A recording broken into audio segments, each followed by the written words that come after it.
Hello, everybody. Welcome to At the Bar With podcast. I'm Brett, your host. As always, I'm here with my co-host, Stacy. And behind me, streaming in from Sacramento, California, there's Patrick. And we have a special guest today, Tony Johnson. Tony, say hi to everybody. Hi, everybody. We're going to be talking a lot of things about him, from, music to martial arts and all sorts of fun stuff. But of course, we're a bar. Yep. So we're going to start out with a tasty beverage for Tony, and Tony wanted something special. So this is what we have. Oh, okay. Super special. Was that literally what he said? Just something special, and you're whipping it up right now? Is that kind of how it goes? Or did you know what you're making? I knew I was purchasing. We have my favorite beers of all time, Newcastle Nut Brown. So bravo. Thank you. Patrick has some clapping in the background. Yeah, I went through plenty of that when that was what I would drink at First Avenue and Grumpy's. So if you ever saw me at those places, I had consumed a lot of that stuff. So Oh yeah, that's sorry, I'm a little late on the clap here. So we'll get that koozie on there because every beer needs to have a koozie. Tony, where's your middle name from? So it's a twist on Hawaiian language. Okay. Okay. And so broken up, it kind of means, it does mean. There's several different versions in the way you break it up. But my intention was to, I'm adopted. So Okay, yep.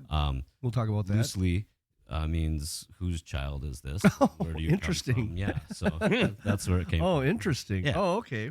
There's also a funny thing about Kamana as well, is that, playing music in clubs Sure. all the time, it's like, come on, Come on. Wanalea.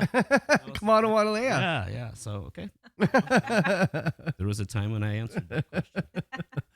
Back in the days when we were young, right? Another Mom's View guest here we have, and Brett's still ganging up on me with the hair guys. So This is true. it's, I can't get around it. Maybe he'll get somebody bald on here at some point. Maybe. So you were drinking what? What was that again? Newcastle. Brown. Newcastle. Okay. And Brett's has got his go-to here. I've got my go-to. I am going to be doing my Poor Man's Black Velvet. So we'll be doing that. If you've never seen one, it's a kind of a little bit of a layered drink. I'm going to do it without a spoon this time. Because you're the master. I try. And you can do it that way. And then we'll mix up a little tasty side beverage to go with our beers. I'll have to grab some ice for that. I saw that. So the cubed ice is in our upstairs freezer, but that'll be down shortly. But, even not with a straw, if you do this nice and slow, a spoon, sometimes I use a straw just to put it across it. Just so you break up the splash, right? Is that Yep. what it is? And is So that you the can idea see too? right to there. drag the Guinness across the top, kind of? Or Right, and it kind of diffuses it so it doesn't pour directly into the beer. So there we go. Where's my leprechaun? The shamrock on the top. Can't you do that? Yeah, no, this isn't barista stuff. Okay, that's kind of sacrilege to doing that with a Guinness. Is it? Indeed, putting a shamrock on that, you'll have the Irish American. American. All right, so The fancy glasses with the nice square cubes. indeed. Oh, that's fun. Now, Tony, you have a choice here between cognac, Irish whiskey, orange flavor, or single malt Scotch. Are they both house preferences? All of them are house They are. preference. And the orange one is really good. That was my first thought. I'll try that. The orange. I don't know if I should be plugging Jameson. Well, I guess I can plug Jameson, but if you guys have never tried the orange, show it there, Brett. The orange Jameson. Oh my gosh. It's this one right here, folks. It's very good. It's orange. It's almost like you don't really smooth. taste the whiskey. It's very smooth, and it's almost like an orange peel flavor to it. It's And- scary. Yeah, it's scary. It's I drink this with soda, and it's just like So when did that come out, Brett? I think it came out a couple of years ago. Okay, how so they did way that. way later than when you were a bartender. If you had Right, that, we didn't have that. if Now, you had it in the bar when you were a bartender, I would be an alcoholic. would you mix it with anything, or would you? No, I would be straight up alcoholic. So, this stuff is so good. You would mistake it for orange juice. in the Right, I'd morning. be like, oh, what's this? Oh, I'm getting my orange something in me. So, And there, Patrick, what are you drinking back over there? I'm not drinking tonight. I'm just having Budweiser. So Oh, okay. no.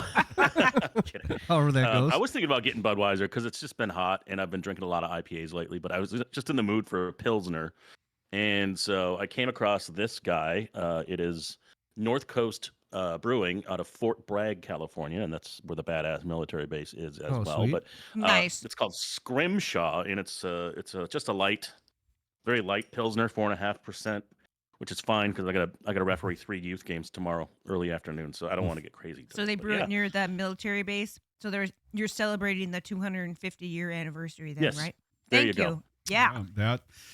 Did anybody see some of the stuff on TV with that? It was Nope. kind of outstanding. It was really cool to see the military and showcasing the stuff that they do. So to everyone out there who has been military, thank you for your service. It's greatly appreciated, and this is the kind of thing showing you guys off that's absolutely deserved. I think it's an awesome thing. And watching it on TV, I was like almost a little choked up. I mean, it was really cool to see that. And our military folks need to have that attaboy, attagirl pat on the back, I think. So it was awesome. That's great. Yep. Good.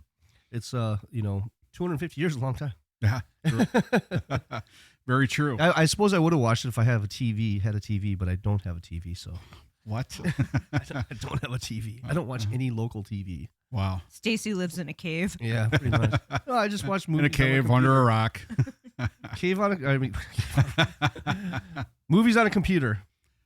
So Patrick, how are the things going on your side of the world with the stuff going on in LA? Did that spill over to you in Sacramento? No, Sacramento was pretty chill. I think it was all focused down there.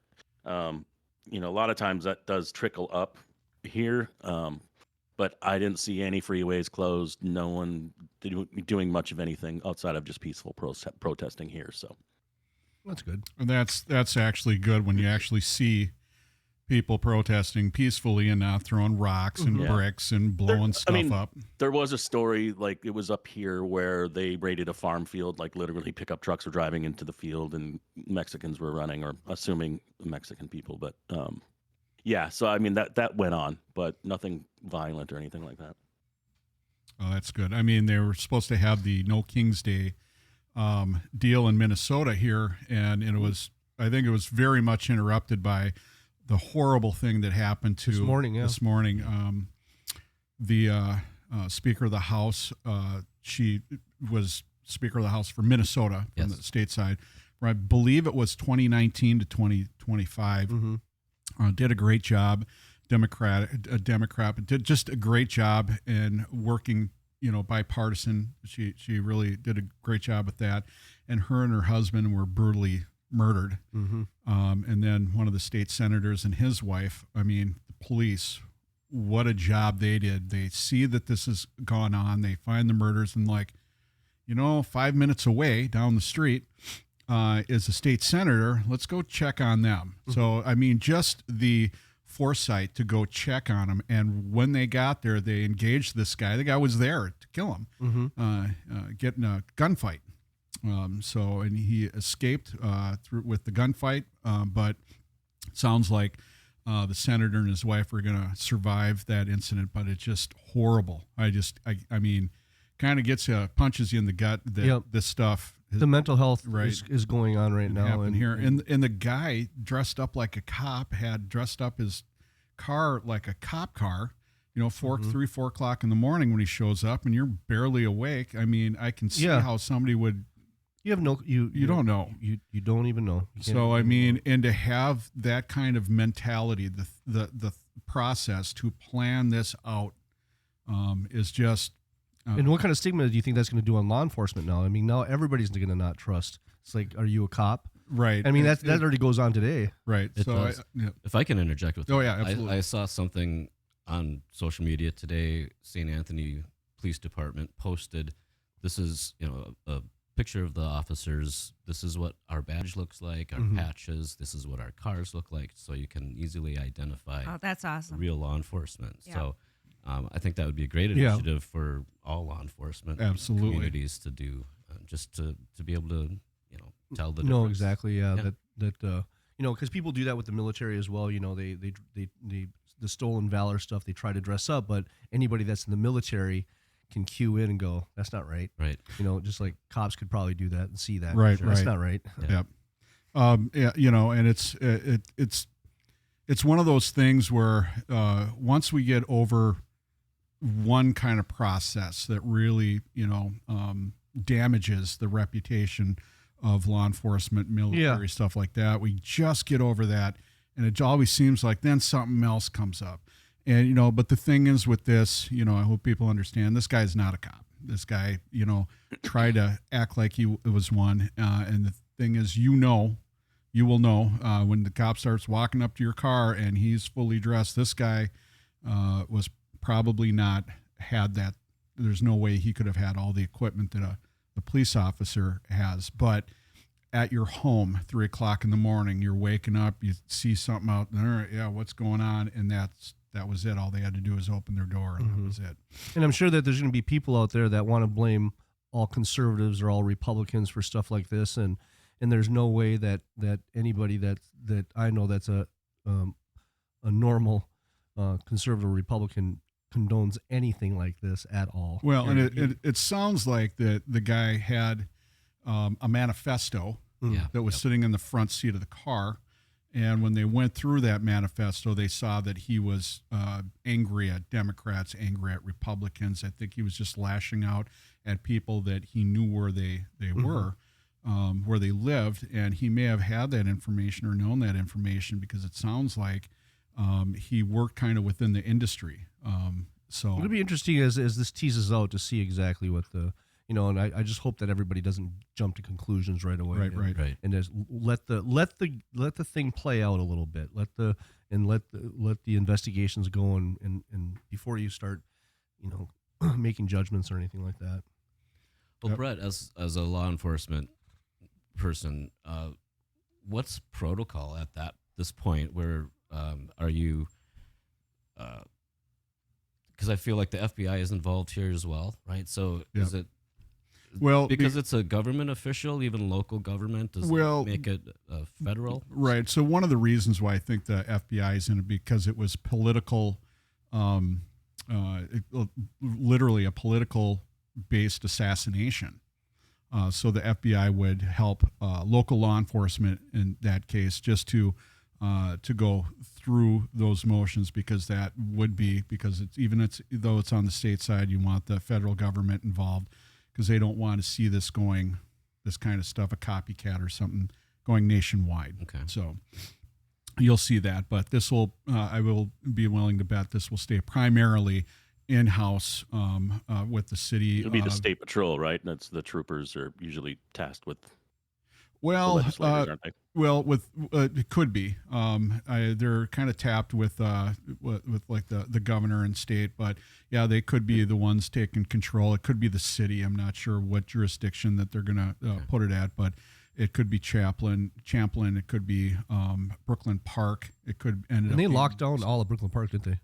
Sounds that Sounds way. Yeah. So all those, I was just at a graduation, and all the graduations that went on today, they probably had to cancel in Brooklyn Park. Well, yeah, I think a lot of different things got canceled, and even I was hoping that, the No King's Day kind of, I know they were having protests, and you can do that stuff. I was hoping that, that would be canceled in light of what's going on here. You got to focus in on something bigger than, your views right now.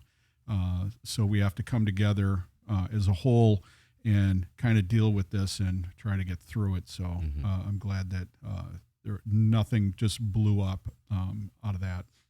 Yeah, agreed.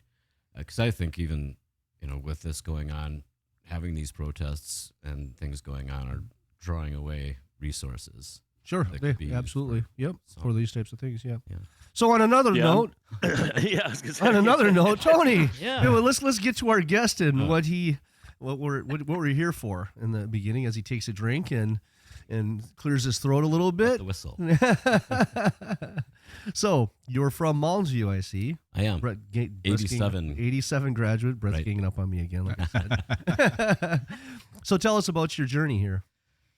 Boy, where to start? Really, there's a lot. Where should I start? Where should you start? Yeah, just start Where'd right you after meet, high where'd school. you meet Brett? Where'd you meet? Well, I've been thinking about that, and I feel like where our family is at Shepherd of the Hills. Shepherd of the Hills Church. Yeah. So we met there at Shepherd of the Hills. I think we were like elementary or even Definitely junior high. Yeah. I think it was Yeah. junior high, Yeah.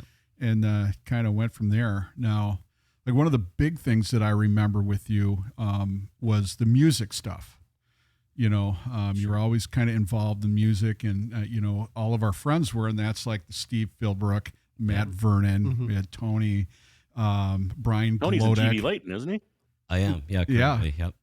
Okay. So tell Yeah, us about cool. that. How did you go from kind of high school, getting out of high school, and then boom, you're in a band that's that draws pretty big across the state, across the Midwest, and almost nationally here. Yeah. Well, it was luck being in the right place, and obviously it's who you know a lot of the times in that industry for sure.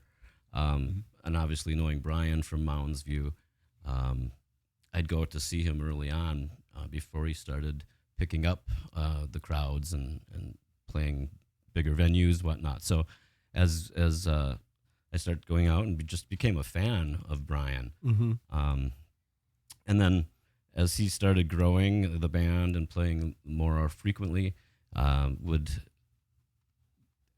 I brought out a set of bongos one night and like, hey, yeah, just come and let me sit in. And he's like, maybe not tonight, but eventually he asked me to come in, sit in with the band at a little acoustic show. And then that kind of just launched Oh, that's nice. my career with Brian. And I was self-taught with hand percussion stuff, and I kind of just picked up things as I went along and took a few private lessons here and there just to figure out how to Oh, cool. not hurt my hands, which I did initially. But Okay. but yeah, so that kind of started the whole real music thing. I mean, Did you start out with your mom's pots and pans? no. Well, yes, I did actually. That was first. But I was really fortunate that my brother played the drums too when he was young, and he moved out of the house and packed his drum set away.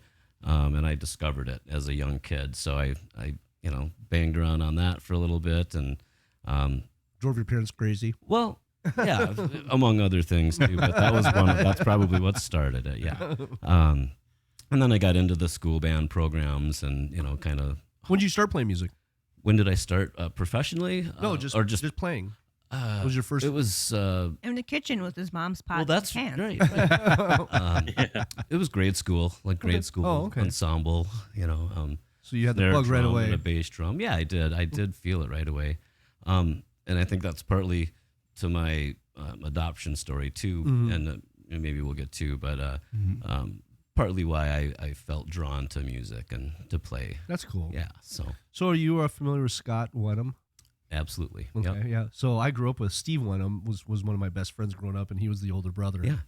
And always remember watching him play the drums in the basement and stuff. And Yeah. Well, I don't know if you know that Scott was a part of GB Leighton Yep, also. yep. Yeah. And he's a great guy, good singer. So just, Wow. yeah, one of those guys. And he's a Marine, was a Marine, and I think his brother may have Yep, been they a both Marine were as well. in the military. Yep. But yeah, I remember it, and just that guy is such a fitness freak. Oh That yeah, is, he was always big. He was always big, tough guy. Yeah. both he and his brother. were. Yeah. So, but yeah, Scott's a great guy, and he just where did I see him? He was doing something. He has a little country group that he does once a month over at Newman's Bar in North St. Paul. Oh, okay. And Okay.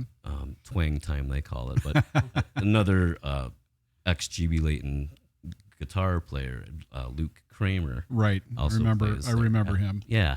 So He was very good, especially with the genre music that you guys played. It was Right. pretty good. yeah, real good. Now, what were you doing in between the break? Were you doing anything musically, or you doing? Yeah, that's why I left. I guess it was about 8 years or so with Brian. Yep. And it was great. We were just starting out, and we had started the Bunkers Wednesday nights, Mm-hmm. and That was, and for That was anybody that remembers Bunkers, the Wednesday night with GB Leighton, it was huge. So fun. It was fun. That place was packed, even more so than Monday nights, which was Dr. Mambo's Combo. Right. I would go there, and there would be a lot of people. But Wednesday was like I'd wait out in line just to get in. So Yeah, you guys and- really had a big draw there. yeah, we were able to manage that. Lines out the door for it feels like a couple of years. And, That's great. What was that other kind of house thing? Sunday nights at the Caboose. What was that? Do you guys remember what the name of that was? Greasy meal. Yep. Greasy meal. Yeah, okay, Yeah. yeah. That was always fun. Yeah, And those guys. actually, are some of the awesome, too. Vikings players would go there after their games, so I would always kind of stalk them there. It was kind of fun. And I think the Vikings announcer used to talk about going to the Caboose on Sunday nights and living it up with Greasy meal. So So a lot of these young Yeah, people, his name is Bruce. He does the Vegas Golden Knights now. He's a really cool guy. okay, Wow. a lot of these when they won the cup a couple years ago, he as an announcer was part of the team and got a ring and all that stuff. Got to Really? wow. That's Yeah. awesome. Yeah, That so you're congrats, Bruce. that embedded in the team as an announcer that you get a ring too. that's pretty cool. That's But really cool. these young kids don't realize how cool Minneapolis was back then, Oh, yeah. and how great the night scene it was. yeah, there's It was so safe. much music. So And it was safe. I mean, It was very safe you could walk around in downtown Minneapolis and until 3:00 in the morning. right, absolutely. No And fights. there's no fights. There's cops on every corner. Everybody was happy. It was a different feel. I mean, the feel that you got when you were downtown is It was a safe feel. it's cool. Everybody was having fun. There wasn't really any kind of violent behavior. You might get a bar fight here and there, but that was very few and far in between. You just didn't see it. When I was head of security for David FEMA at Minneapolis Cafe, I think there was only maybe 1 or 2 fights in the couple years that I worked there. okay, You know, That's so- because you were working there. Yeah, because I was working there.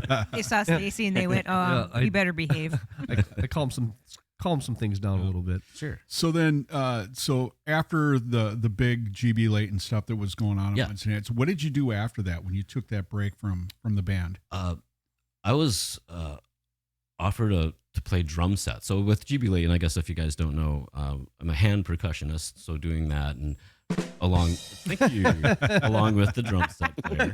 That was I play perfect. drums too. Hey, sounds like you're darn good. Yeah, I got the rim shot down. That's all I know. I'm sure you do. So anyway, just being in the music scene, it was one of those Wednesday nights after several years with Brian that we had some friends out, and on a break, a couple of the guys came back and like, hey, we're putting a little jam thing together and gonna do it Thursday night down at the Whiskey, but we need a drummer. Are you interested? And like, sure, I'll give it a shot. And went down and tried out or had the audition or whatever, and they liked what I was doing, and I hadn't really played drum set Right. per se professionally, so I was learning on the job more or less. But Oh, okay, cool. it was a great opportunity because the musicians that I was playing with taught me everything I need to know. We did a lot of listening to records, and Right. and I was suited for the style of music that we were playing, which was rockabilly Oh, okay. and stuff like that. So a lot of the, I guess if you would say the tops of Right, the right. hand stuff, Yep. more or less, and figured out how to use my feet eventually. So, Oh, that's a bass drum down there. exactly. And what's this other clangy thing? So that band as a rhythm section would Wow. go out and tour, and we'd back up other artists and bands, and we traveled quite a bit and did some radio, and the one group that I got to go to Europe a few times. And, Wow. Yeah, it So was- what part of Europe did you end up? it was we did Belgium, the Netherlands, Oh, wow. Luxembourg. So really that region, but it was amazing. They fly you in there and put you up, and it was pretty cool because there's these big music festivals. So they have 30, 40 bands playing over the span of a weekend or something like that. So they just, fly in, put you up, and then the next morning they give you your itinerary, be here for the bus, and they bus you out to the site. And first time I'd ever seen a tent that's, blocks long, it's just amazing. And it was so cool. But yeah, they just set you up, and they treat you like rock stars. That's cool. And You were a rock star. But well, more to them, to the Europeans, because Yeah. what they really liked is the roots and the blues and all Right. the stuff that the Beatles and the Stones were listening to influence them. So they wanted to know, what are they listening to? Is it still alive? And it is. So they brought. what year was that? Gosh, I'm gonna say it was probably 98, 99. Okay. Right around then. And we did go a couple times consecutively. We were on a little label that set us up with tours and on all those things. And it was pretty neat. We actually, one of the trips, were asked to do a recording session with a Belgian artist. Oh, that's awesome. Wow. And of course, there's a language barrier. So, what we were trying to do is just treat his voice as an instrument. We don't know what he's saying, and ultimately we figured out he was talking about something high in a tree, and whatever, but he was really passionate about it. But yeah, so that was a learning experience for me, how to listen to music and translate it into something that, you're creating. So, is this something that you guys were like kind of working with in the studio, or did you do something beforehand, come up with an idea before you went in the studio, or was it kind of organic? It was totally organic. It was another artist that this promoter had on his roster. We knew we were going to do a session, but we didn't have any of the material prior to getting in the studio or any of that. So we just, he sat down with an acoustic guitar and played and sang, and then we kind of just built it around that. Yeah. That That really sounds cool. like fun. So how about that German beer?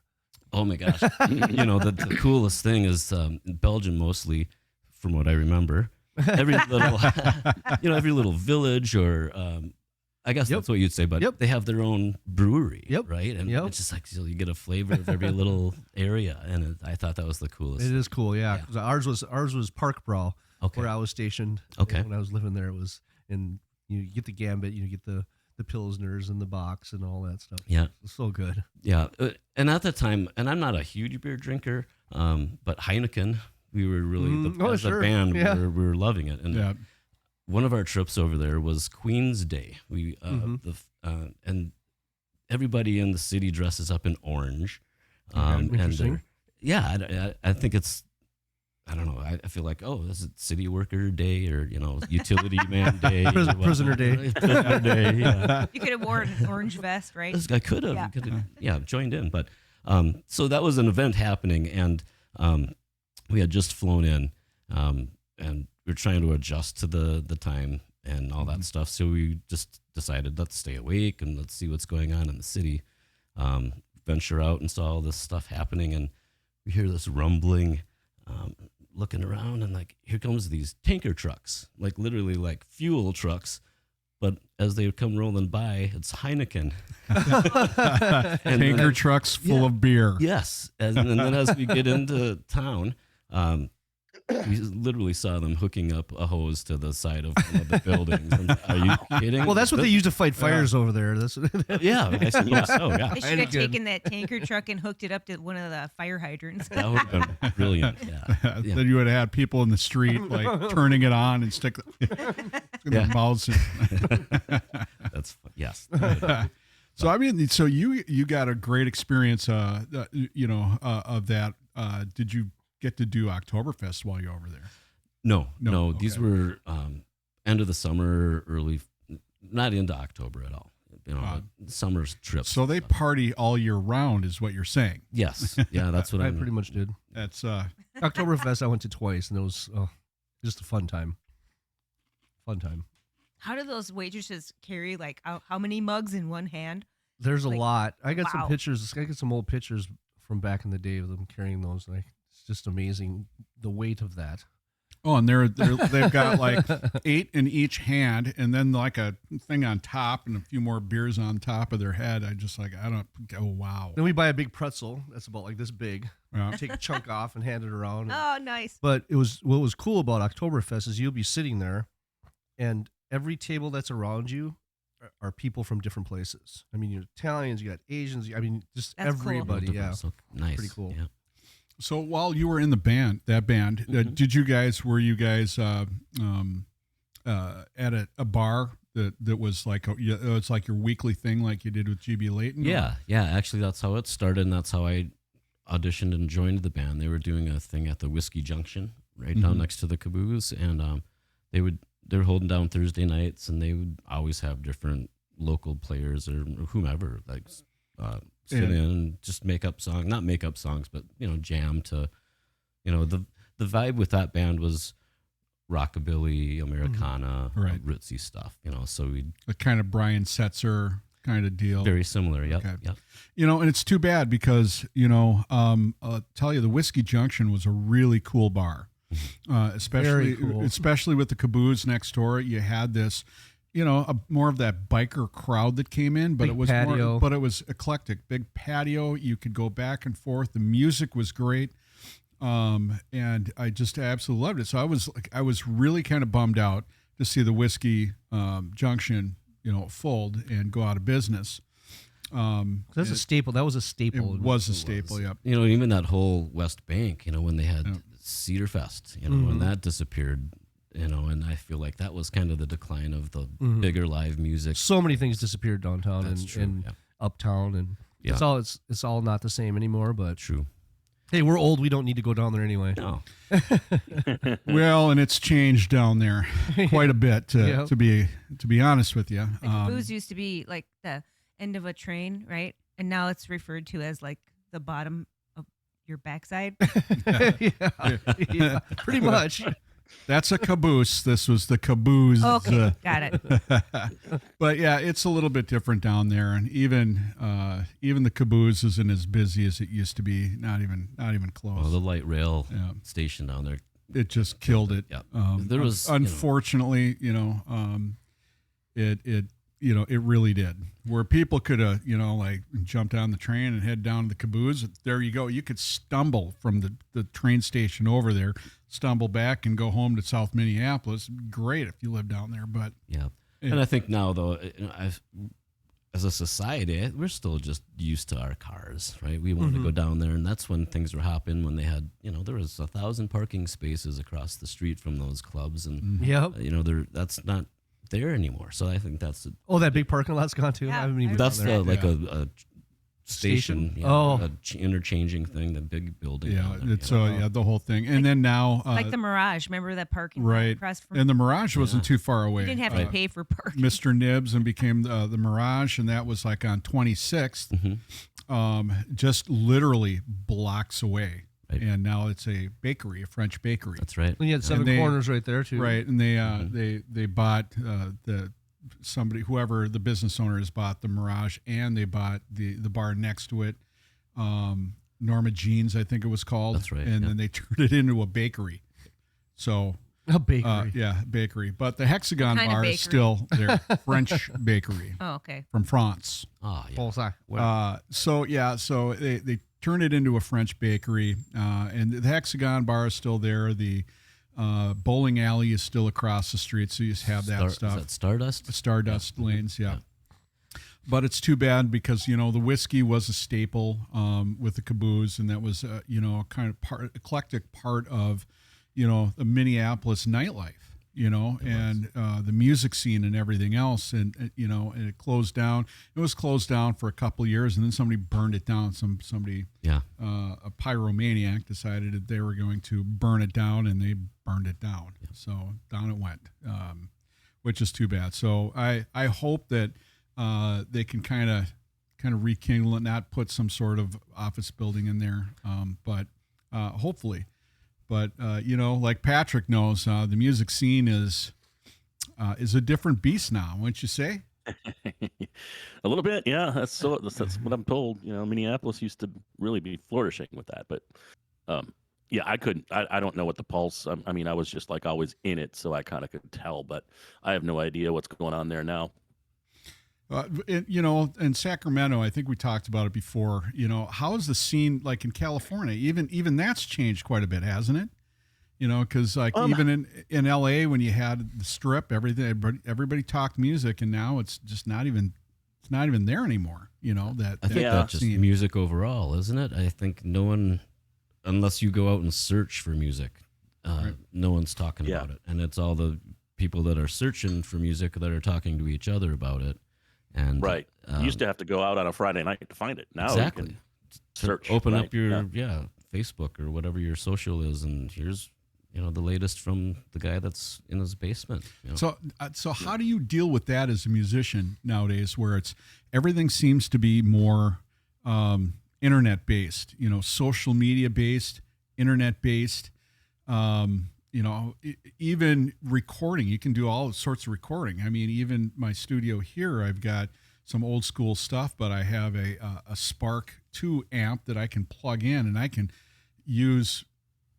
can make any kind of cabinet sound that I want. Now, of course, I still have my Mesa Boogie over there. Oh yeah, a dual rectifier with my Gens Benz 412 to do, and even that one there, I can do a tube and I can do solid state, but I do a tube through that, and I put one of these mics in, and it just sounds warm with a Digio 2, which is ancient now, but with Firewire. So I mean, it's ancient. And then my computer that I use with it is Windows 7. but I got to use Windows 7 with this old gear, but it gives the warmth that you don't get nowadays with all of the solid state. Everything's solid state, and you don't have the warmth that you have with the tubes.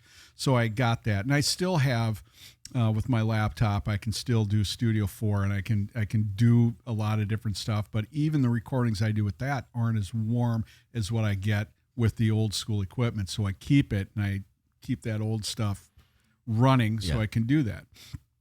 But how do you manage? I mean, I can, screw around here in the studio, but how do you manage, recording and playing and getting out in social media and all that stuff nowadays? Well, I think to maybe start with the point of social media, I think that, yes, that's important. And I know that, for instance, Brian has a person that just runs the social media for him full time, and that's...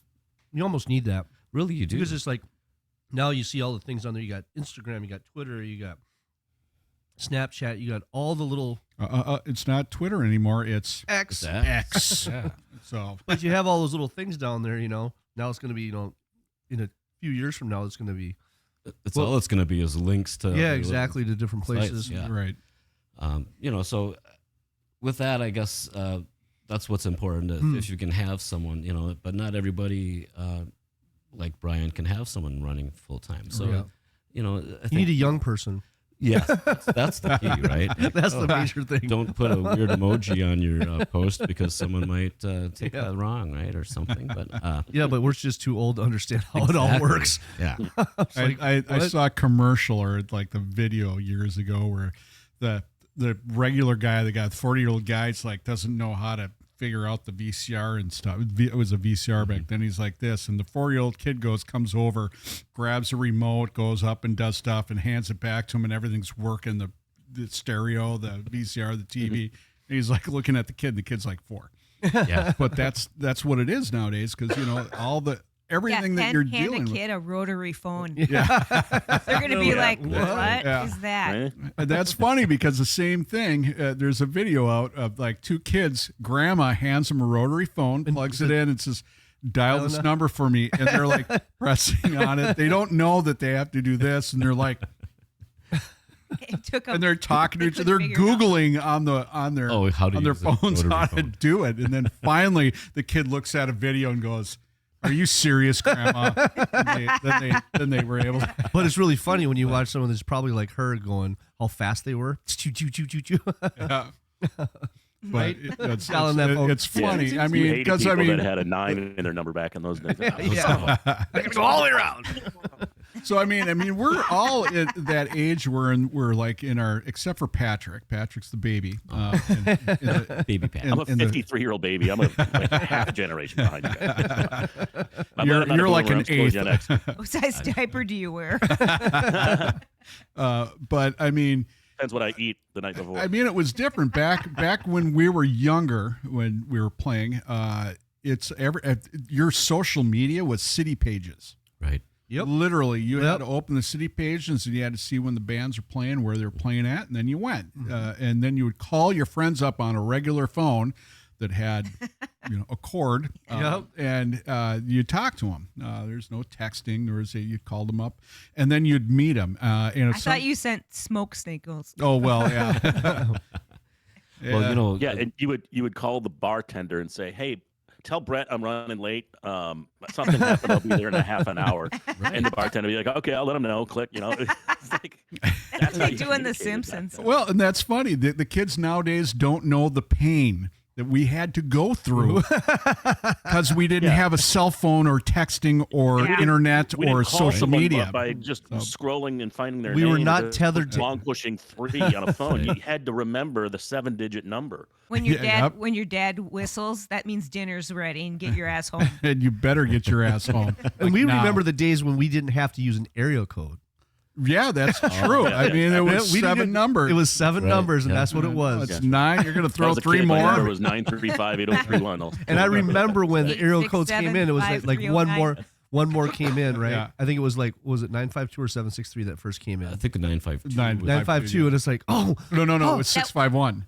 651, 651, 651, yeah. 651. Yeah, and it's like, how are we gonna remember this? It's so long. Because you wanted to call Jenny. Yeah. Well, yeah, that's the funny thing. Can you imagine the guy that had the number 8675301? Oh, yeah. Oh, okay. And he was probably thinking, thank God there's a 612 in front of it, or 651. Right. They have one in Sacramento. It's 916-867-5309, but it's a company. up. And he said people will call it as a joke, and he's like, "Hey, do you need your gutters cleaned or your HVAC repaired or tuned up?" And like he says, he gets business out of it. That he does. I mean, if you think about it, it's brilliant. Because that song is going to be, that number in that song is going to be going on Imprinted forever. in our heads. It's imprinted forever. So, I mean, and even the younger generation that comes across it, they're going to go, Yeah, third time around, and they're going to call it. And it's, so it's almost brilliant to make a business around that numbers. Yeah. Yeah, there's and then the Stacy songs, Stacy's Stacy's mom has got it going on. And Come On Feel the Noise, I got that one too. Yeah. Everybody's like, so I got them both on that one. Which is funny because I used to play in a band years ago with a guy from You meant decades. years ago. Probably decades, yeah. With a guitar player from American Head Charge.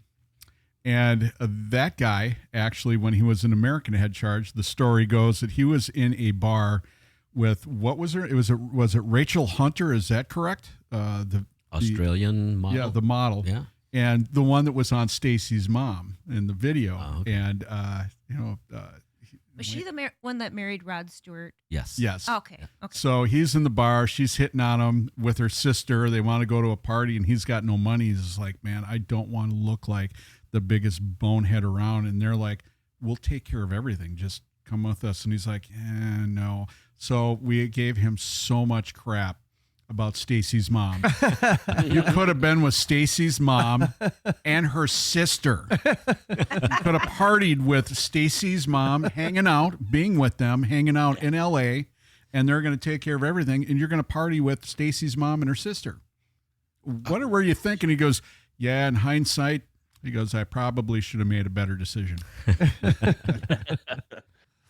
But I always laughed about that. He's like, yeah, we always screw up. He just goes, Tony- I was just in LA and I'm a newbie. I'm a guy from Minnesota, so I stick out like a sore thumb. And I didn't want to be that guy. And I'm like, oh my God, I would have been that guy and some. So, Tony, what other instruments do you play? Because it says that you do drums, cymbals, tambourines, all kinds of stuff. Yeah, it's really just percussion stuff. Oh, okay. Drum set and hand percussion. So you have all that next to your bed on your right next to your alarm clock on your. Oh, absolutely. Yeah. Okay. I sleep on all my instruments. Oh, okay, good. Wake up and The saxophone. Well, now that I'm not married, No, I'm that's kidding. then how you can do it. Yeah. Yeah. Right. So another interesting story is that you were adopted, and Yeah. you were told that all your life, and then you found your mom. I did. Awesome. Yes. Tell us about that. Yeah. From as soon as I was able to comprehend and understand what adoption was and all that, my folks let me know. And they're my parents, my adopted parents. They brought me up, And you knew you didn't look like them because you have a little. 100%. Yeah. And even younger, I would, being able to be outside and play all the time, I would get pretty tan. Can, yeah. And it didn't quite fit in with the rest of the bunch, But Where were you adopted from? I was born in Winnipeg, Manitoba. Okay, Yeah. cool. So you're from Canada. I'm from Canada. Yeah. So anyhow, adopted at a real young age. I was 10 months old. And then, just growing up in that, the Johnson household. And it was cool, How many brothers and sisters did you have? Did you have other adopted siblings? I do have another sibling that was adopted. Tammy is her name, and she's I think a year between you and I, Brett. Okay. A year older than me, Mm-hmm. grade wise.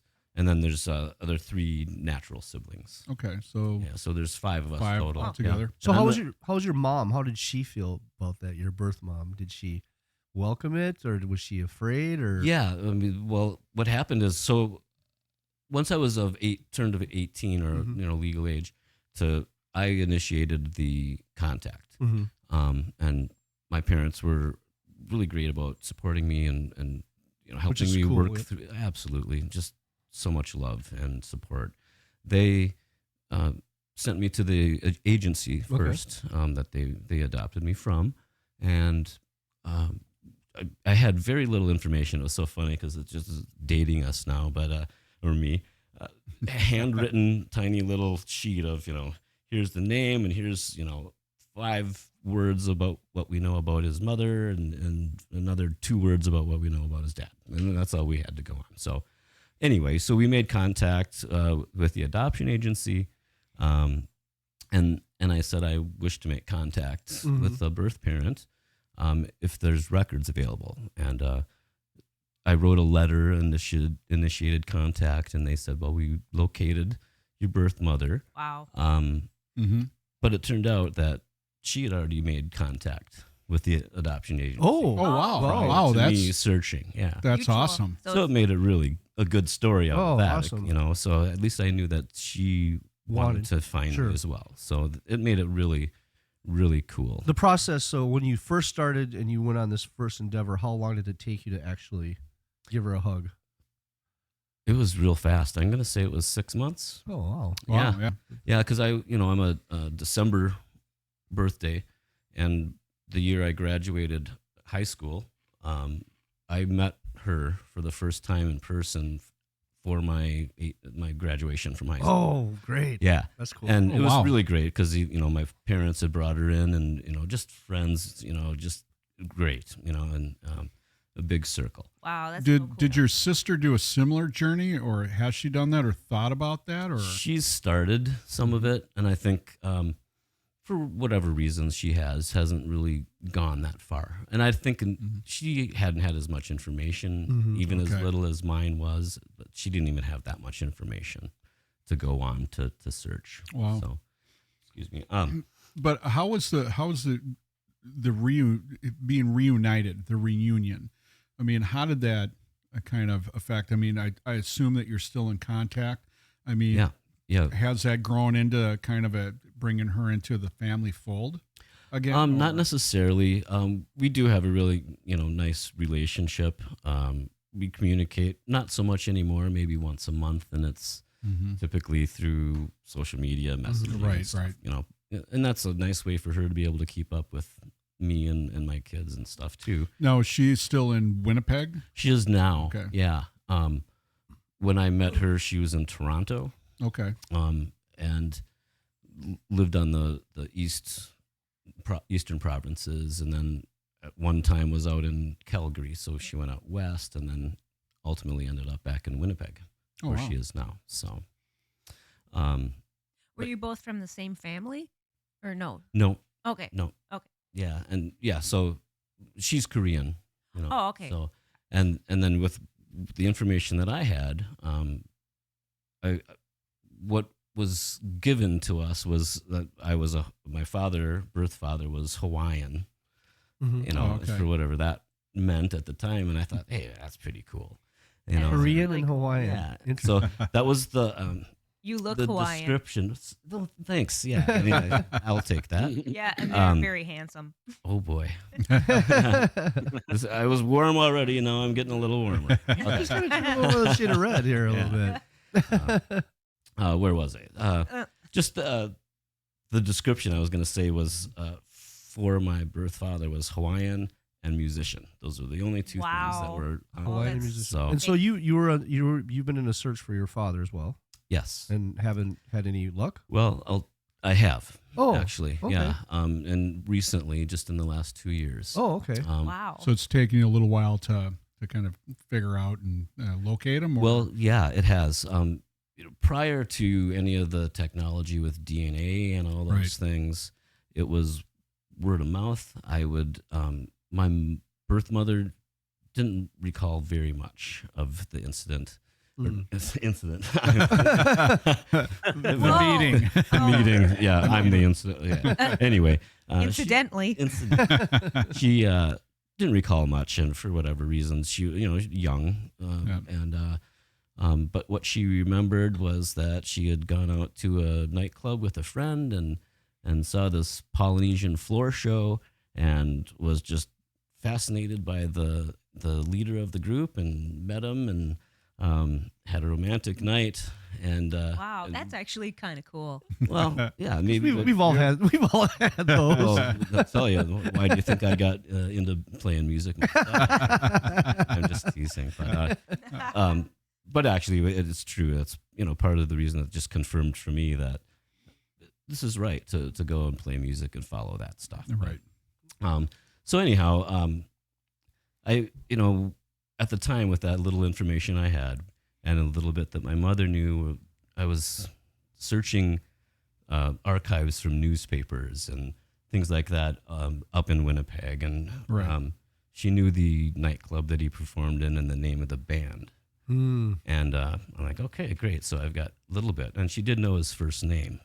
Okay. And knowing what I know now, I'm was thinking, oh, well, he probably just gave you some baloney name, just hey, but ultimately it ended up being actually his name. So what's your mother's first name? My mother's first name is Marilee. Marilee. Yeah. And it's that side of my heritage is Scottish. So, wow. Yeah. You got a lot of stuff going on there. A lot of island stuff going on there. So whether men in skirts, whether it's Pacific or a little bit farther north. Yes. Yeah. What's your father's first name?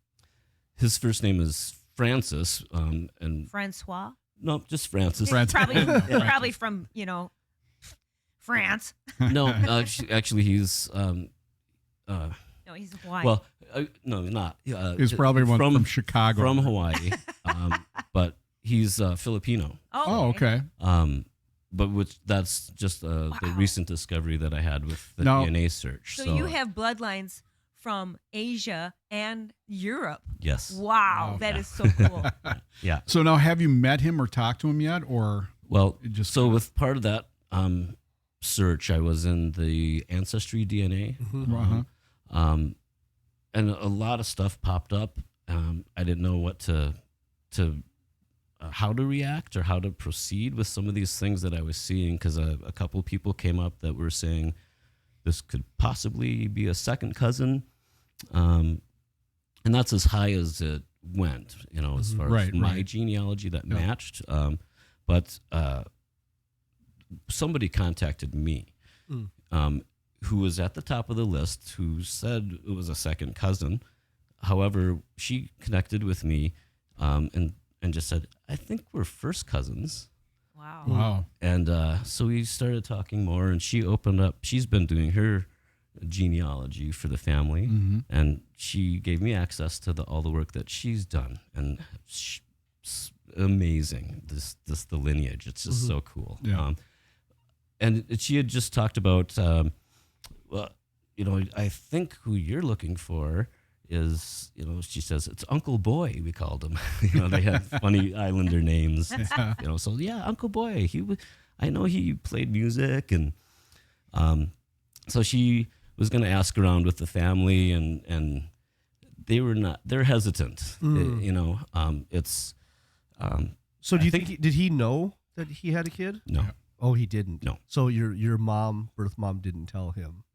No, and really, quite honestly, it was what we called back in the day a one-night stand, and he was on the bus the next morning, or He's on the road, and yeah, exactly. 30 days later, she's like, uh-oh. Yeah, I wish I knew more, right? But Probably made a phone call and said, and everybody's pointing at, nope, it's him. Nope. So you're not going to get a knock on the door. You're not are going you? to, yeah. haven't yet. Haven't yet, okay. No. So, I mean, if you think about it, during that day and age where it was, like you were saying, it's like phone calls and letters. I mean, so we didn't communicate like that. Yeah, so trying to track a person down, and the person looked or read the letter and went, and then they don't get back to you. It could be hard to find that Well, person. like he said, So. he left on the bus. Yeah. But that's a whole different type of meeting, though. Yeah. It's a whole different type of thing, because when you have if you're a guy and you have no idea, you have no clue, and all of a sudden, knock knock. Right. Hi, Dad. I'm your oopsie baby. Exactly. Oh, wow. Yeah. So That was a happy birthday, baby. And then, but yeah, also in your father's footsteps, it's like, oh shit, does this person want something from me? Or do they hate me? Is Mary Lee like pissed, or is she after something from me? All of that. All of that stuff. Yeah. So through this process of the ancestry DNA stuff, I kind of had to go through some of that stuff myself and understand maybe what this person, my birth father, would be feeling if I tried to make contact. She had this cousin of mine has been quite a great advocate. She's talked to my one remaining auntie, who is in direct contact with my birth father, and kind of gives me little nuggets once in a while on how things are going. But as I said, that family doesn't want to get involved, because my father is near 90 now, and I think he doesn't, I guess wouldn't want to maybe be involved. My mom just turned 90. Okay. Yeah. And she actually texts. Can you believe it? Oh, Yeah, I she do does. believe that. Yeah. Yeah. It's possible. And it's got to be kind of, disappointing as well, because, you want to be able to say, hey, I am part of your lineage. Right. Don't worry about it. Don't want anything, but I just want to know you. And so that's got to be disappointing in a way. No, don't worry about it. You're gonna. Yeah, well, you know what? That's where I'm at right now. That has already happened. I've written that letter. I've located my father, where he's at. I know where he is. I know I have 2 half siblings, and I had. So he now knows that he does not. Oh, he does not. Okay. So here's the crappy thing that happened. Excuse me, one sec. Is that I located him.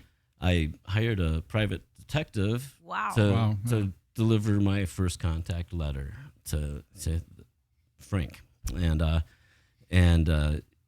he did, but he said his wife answered the door, took the letter, and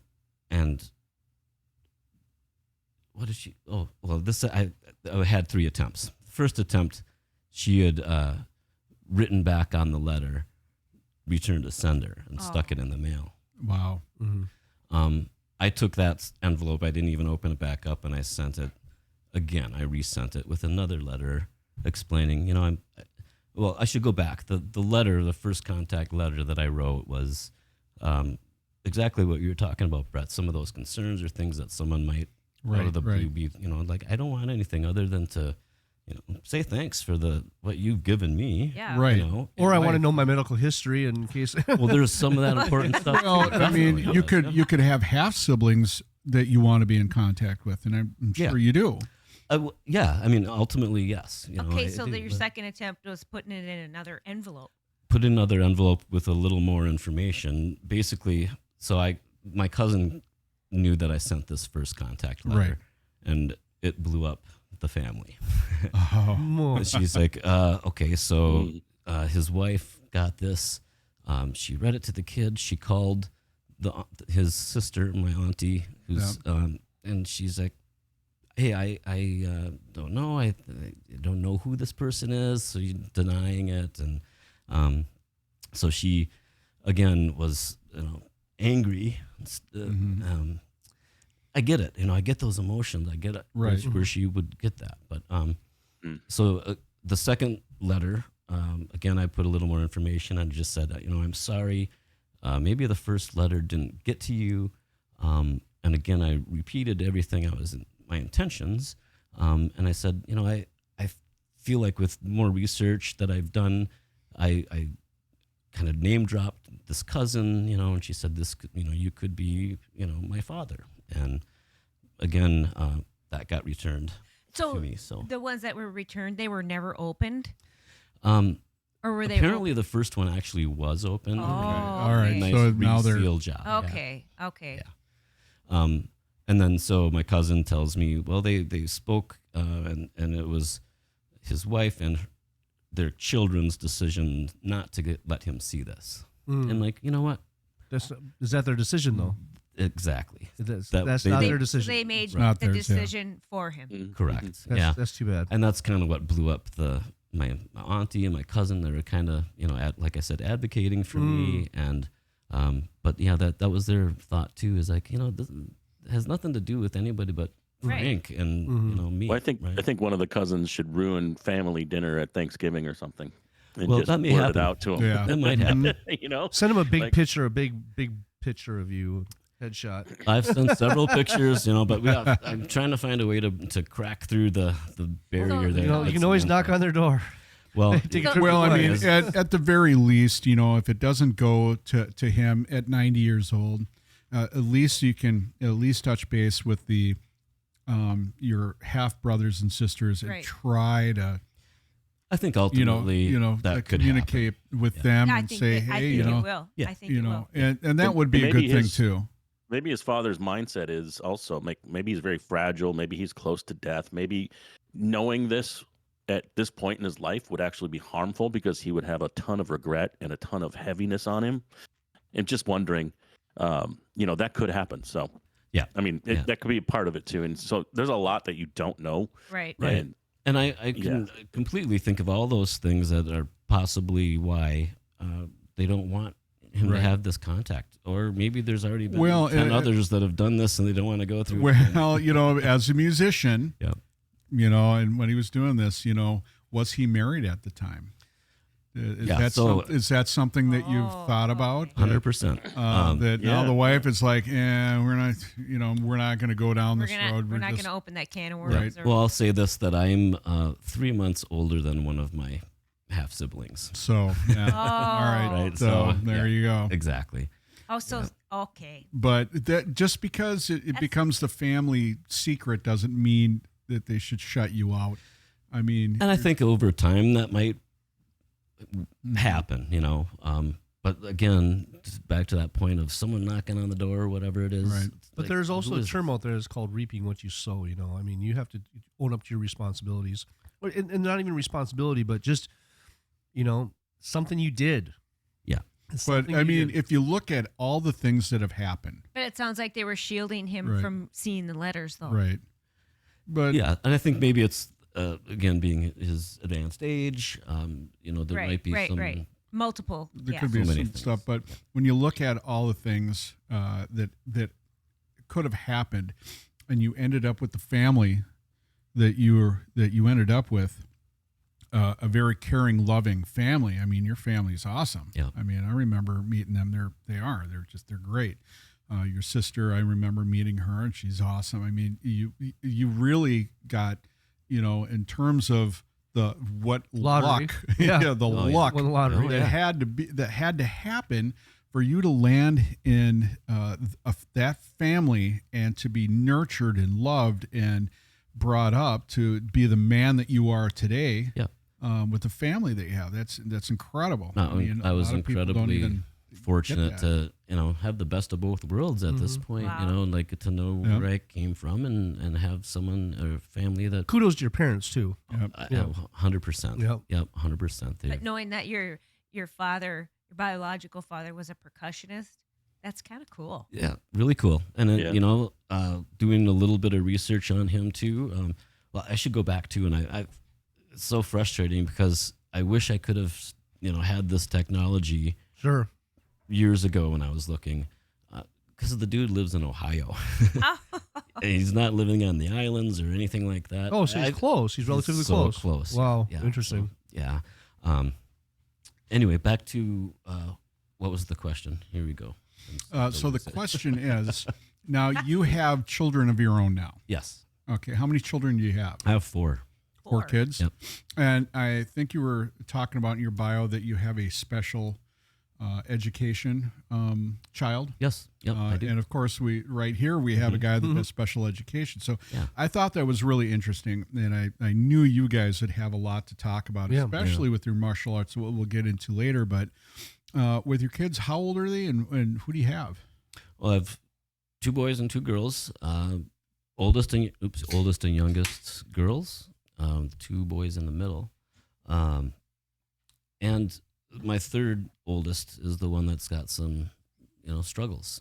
Okay. Diagnosed early. I think he was maybe 5th grade or so. Okay. Started showing some destructive behaviors. Okay. In the school Is setting. this a medical diagnosis or an education? This was a medical diagnosis Okay. of autism. Okay. And then severe mental health stuff and depression. Mm. So, How old is he now? 20. 20. And how's he doing? Darn good.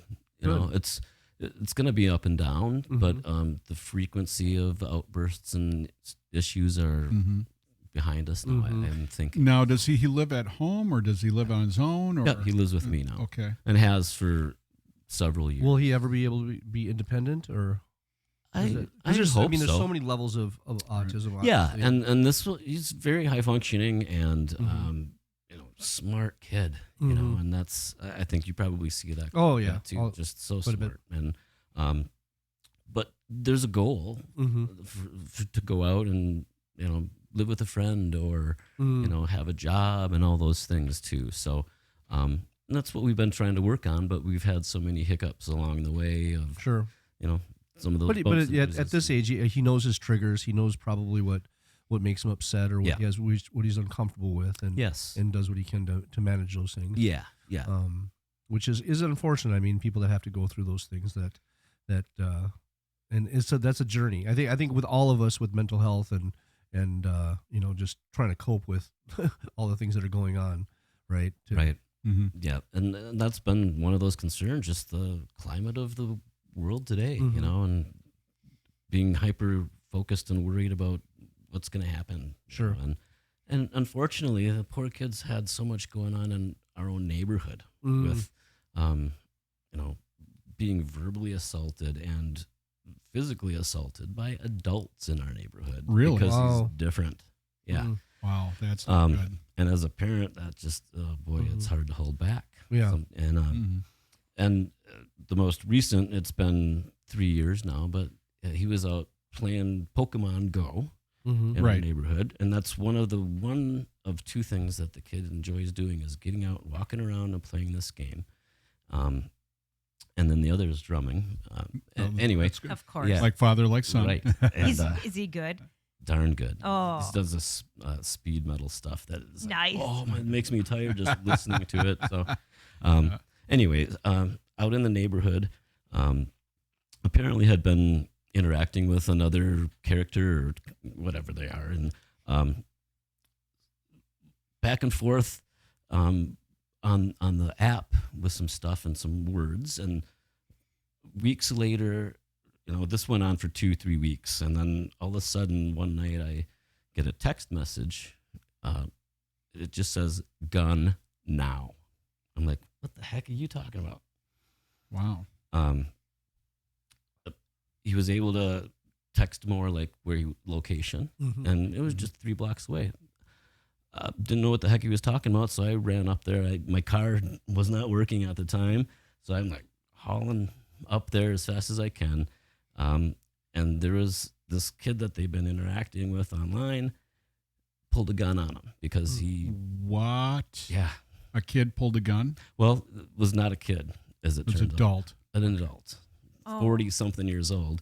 And like, what are you doing out there playing this freaking game anyway? I get it. You know, Right. you can, fine. But getting that involved and that worked up over a game that An you're app. going to go out there and threaten someone with a gun, you know? Mhm. So, smart kid remembered the license plate, description of the car. Wow. So immediately we Wow. called the police and dealt with that. They located him. Apparently, just lived a few blocks away. Probably has some mental health problems of his own. Very likely. Yep. Yeah. Yep. The one thing that we were able to do to get some charges pressed was that he was on school property when he did this. Yep. So we Yeah, lived that's bad. That's 100%. really bad. Yeah.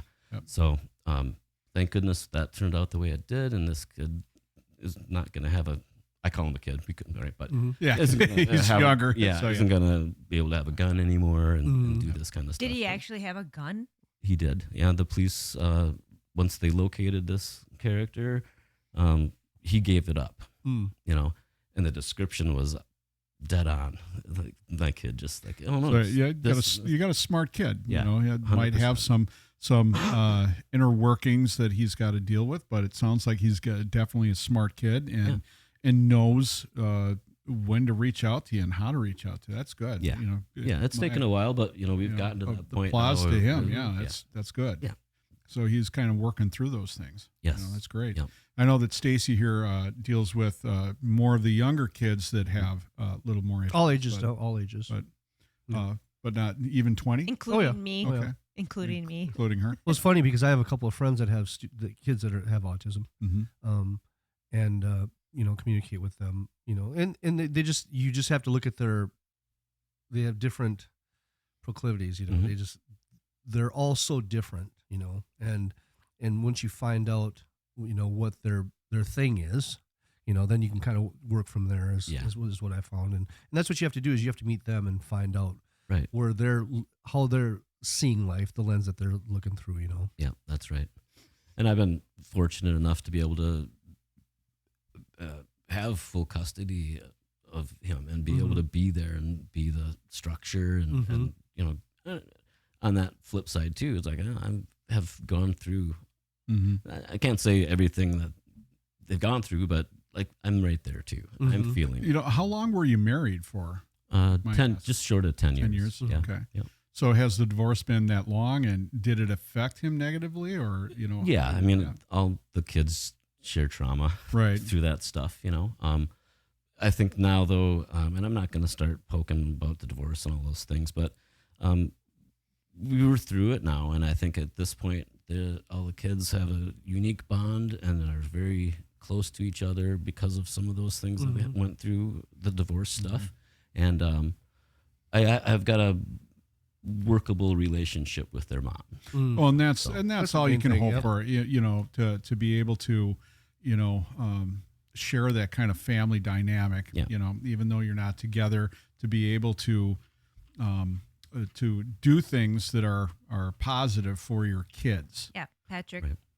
And Patrick, Patrick's got kind of a similar deal. Divorce, and he's got 2 kids, and he does really well. Yeah. Yeah, I mean, at the end of the day, it's just about the kids and being happy. And I don't want my kids to see me hating on somebody else Yeah. or being exposed to any kind of those feelings. And you know, Yeah. it's pretty much business as usual when I with my ex-wife and we exchange kids. It's all it's just like a professional thing. It's just like, hi, how you doing? Here you Yeah. go, bye. That's perfect. Took me You a know, while to figure and- that out, to like treat it like a business, like 'cause, Yeah. yeah, Yeah, just and cut and and dry. it's actually evolved so much. I left in 2018, and it was final in 2019. But you may have heard that I referee hockey. I actually referee hockey at the rink. She actually plays on 2 different teams, and I just a couple nights ago. Your ex-wife does, or the Yeah, kids? she plays on it. She plays on 2 teams. Wow! And I actually refereed one of her games really? a couple nights ago. It wasn't the first time though. Like, I actually did it like several months ago when I was a newbie, and it went okay. And actually, hilarious. that game I called a guy for tripping her, and I didn't call her for anything. She didn't do anything actually, so it was fine. But when she got tripped, my arm went up and I hit the whistle, and I was just there to ref hockey. Like, so I don't hate on her. I don't think about the past. I just want to referee hocky. So you didn't have any deep recesses in your brain going, yes. No, no. You don't want the mother of his kids getting hurt, even if I you're want divorced. my mother of my children to succeed in any way Yes, possible. So exactly. Good. Well, when they say happy wife, happy life, it goes happy ex-wife, happy life Right. too. So Probably even more you stay out so. of court that way. Yeah. But yeah, so then this coming Thursday, she's got another game that I'm gonna referee. And it's like I don't tell her about it either. So when she walks on the ice, But you make sure that you look if look she sees really the kids hot, before right? she gets on the ice, she gets clued off. But yeah, Right. like she'll like look and like, okay, So but- you make sure you look super hot, right? come on. For what? he's wearing stripes and a helmet. Yeah, can't look hot in that stuff. No, I just try to make sure I referee the best game I can. That's all. That's it. Yep. Okay. Although Patrick, a lot of ladies out there like a man in uniform. A striped uniform. The horizontal one's not the vertical one. Yeah. I was just gonna say. Yeah. If Brett you looks look, Hamburglar is hot. With the, Yeah, Hamburglar's hot with the ladies. Hamburglar. if you look good in stripes, Brett looks extremely well in a uniform, might I say. Mm-hmm. Yeah. mhm. It's like, honey, are you going to put your uniform on tonight? Oh my. Yeah, okay. Well, it's usually 4:00 in the morning when I get to work and have to put the uniform on. So Yeah. You it's got to not get the at night. handcuffs. You can't find the handcuffs. You just look No, at the you don't want my handcuffs already have asked been that on question. I already the kind asked of it. people that you don't want your loved ones to be in those handcuffs. I even already if asked him. Yeah. And Nope. he goes, I go, what about your handcuffs? And he goes, no. But the question was asked at least. Yeah. Right? It's like, no. What about your nightstick, big boy? All right, we're going down a path. We should probably stop. Well, Actually- I'll help turn it off that path. But I still want to ask about your law enforcement stuff, Brett. Are you what area, I guess, of law enforcement are you in? Are you a patrolman? Are you I city? have been a patrol sergeant for about 4.5 years. Okay. So And for Minneapolis, or is it? I work in Minneapolis, but it's I don't work for Minneapolis, but I work in Minneapolis. Just We'll sergeant. we'll just say that. Okay. Gotcha. As a sergeant. Okay. And I've been doing it a long time, and it's one of those things that law enforcement isn't just it's a job, it's a calling. It's got you really have to be a person that is called to do that kind of work. Because you got good days, you got bad days. You got people patting you on the back. You have people throwing bricks at you. You have people that want you there. There are people that want you to die. Yeah. And you can't take any of that personally. And you can't take it personally. And I remember when I was a field training officer in FTO, and I tell my recruits, I'm like, you're going to see and feel a lot of stuff, but you have to be a duck in water. You got to let the water roll off your back. You can't take anything personally because you don't know what, the people that you come across, you don't know their story. You don't know, what they're going through, and you just become a focal point to focus all of their anger on because you're the person. You just have to take it. And you have to be able to brush it off, and then when they're done, then you can try to talk to them. And sometimes you can, sometimes you can't. You can't win them all, but you can never take it personally because again, you don't know what they're going through. They only They've see the been uniform. They don't see you the know, person. and they could be from, inner city that, dad was arrested and thrown in prison. Uncle was arrested, thrown in prison. Mom was a drug addict. She got arrested over and over. And all the hate because a person in uniform has taken their family away can really cause that kind of trauma. Yeah. And I remember, because I worked with homeless folks, I've worked with people with addiction. I've done a lot of schooling for, interviewing, trauma-informed interviewing is what we call it, to be able to work with people that are going through that trauma. And it's difficult. You have to be able to let them, just go off on you. They got to get it out. Yeah. And once they get it out, then you can start going, hey, I understand that that's who you think I am, but that's not who I am. Okay. I'm not any of those other people. I'm an individual. Mm-hmm. You see the uniform and you think everybody's the same. The uniform means everyone's the same. I'm not. I'm an individual.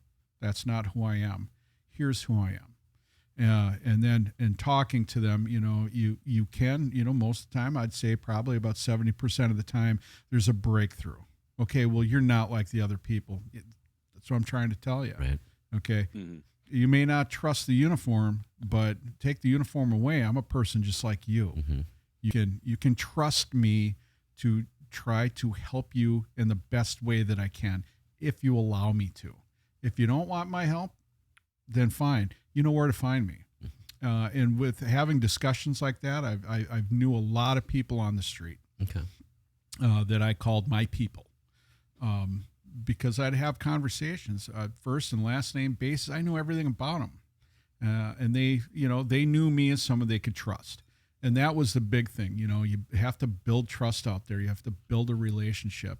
And, and it was really tough because each year, with the advent of fentanyl, I saw a lot of the people that I dealt with, the people that I started building relationships, drop off one by one, dying from overdosing on fentanyl.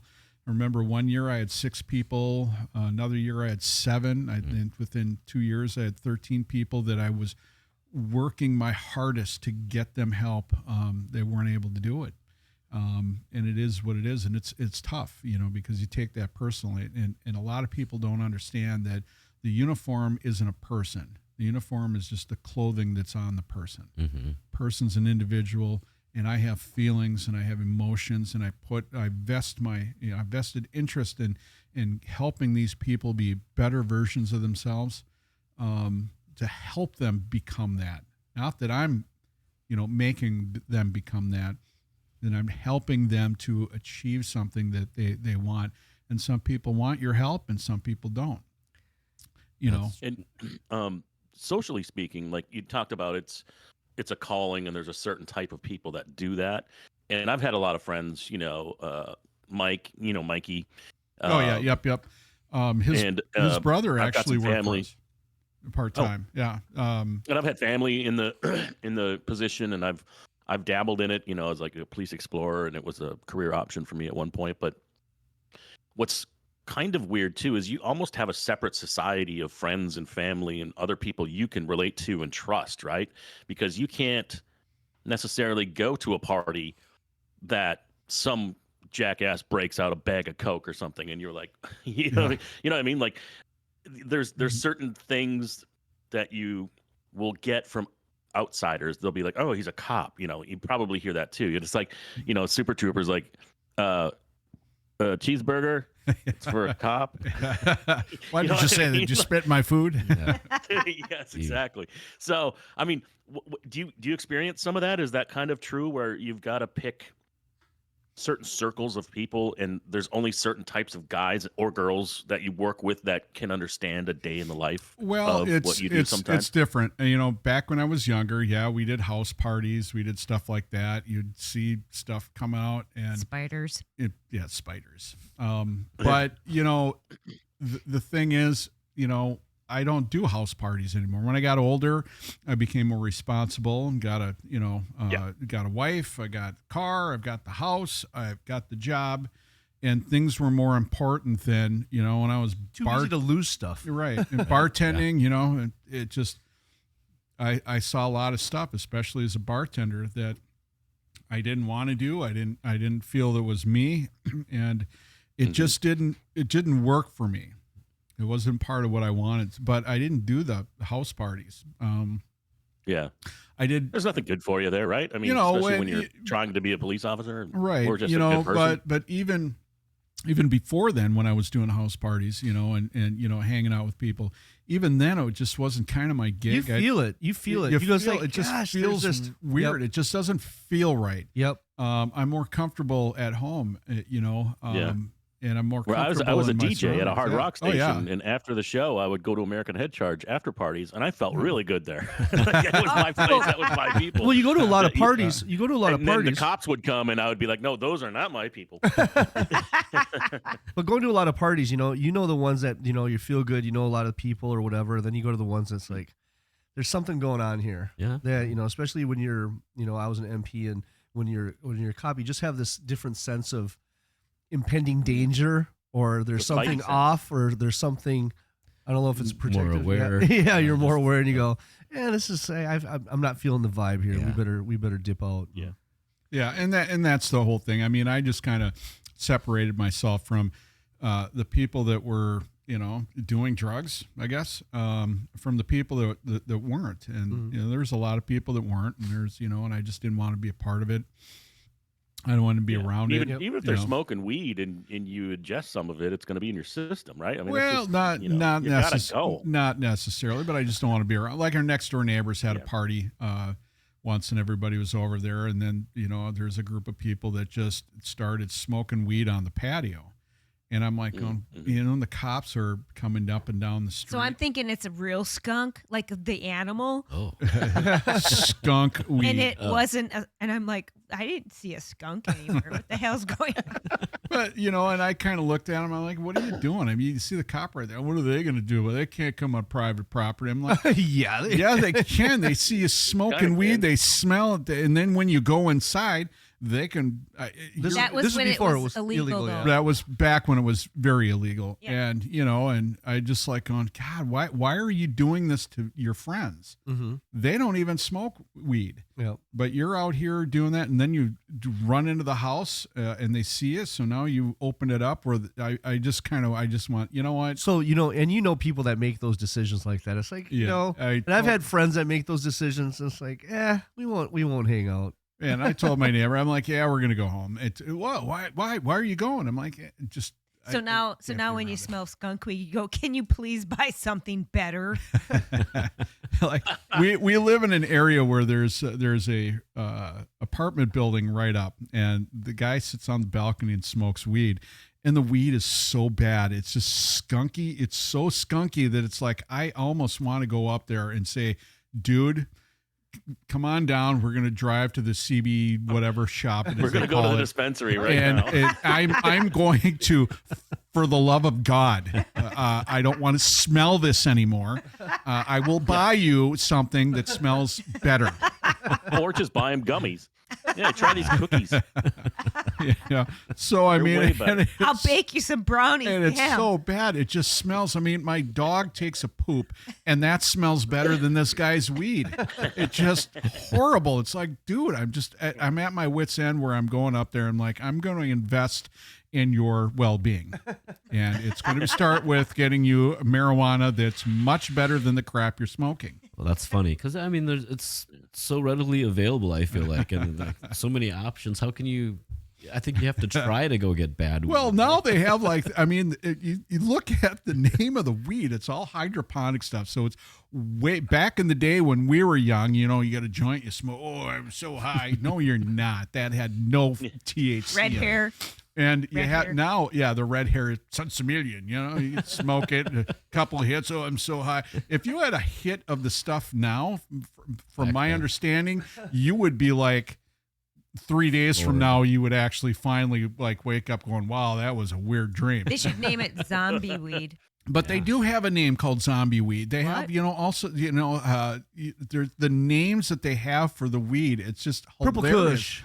Purple Kush, Pineapple Express, and literally, Bubblegum. and there is zombie weed. There's like a zombie bud, and you have all these. That must be an names. indica.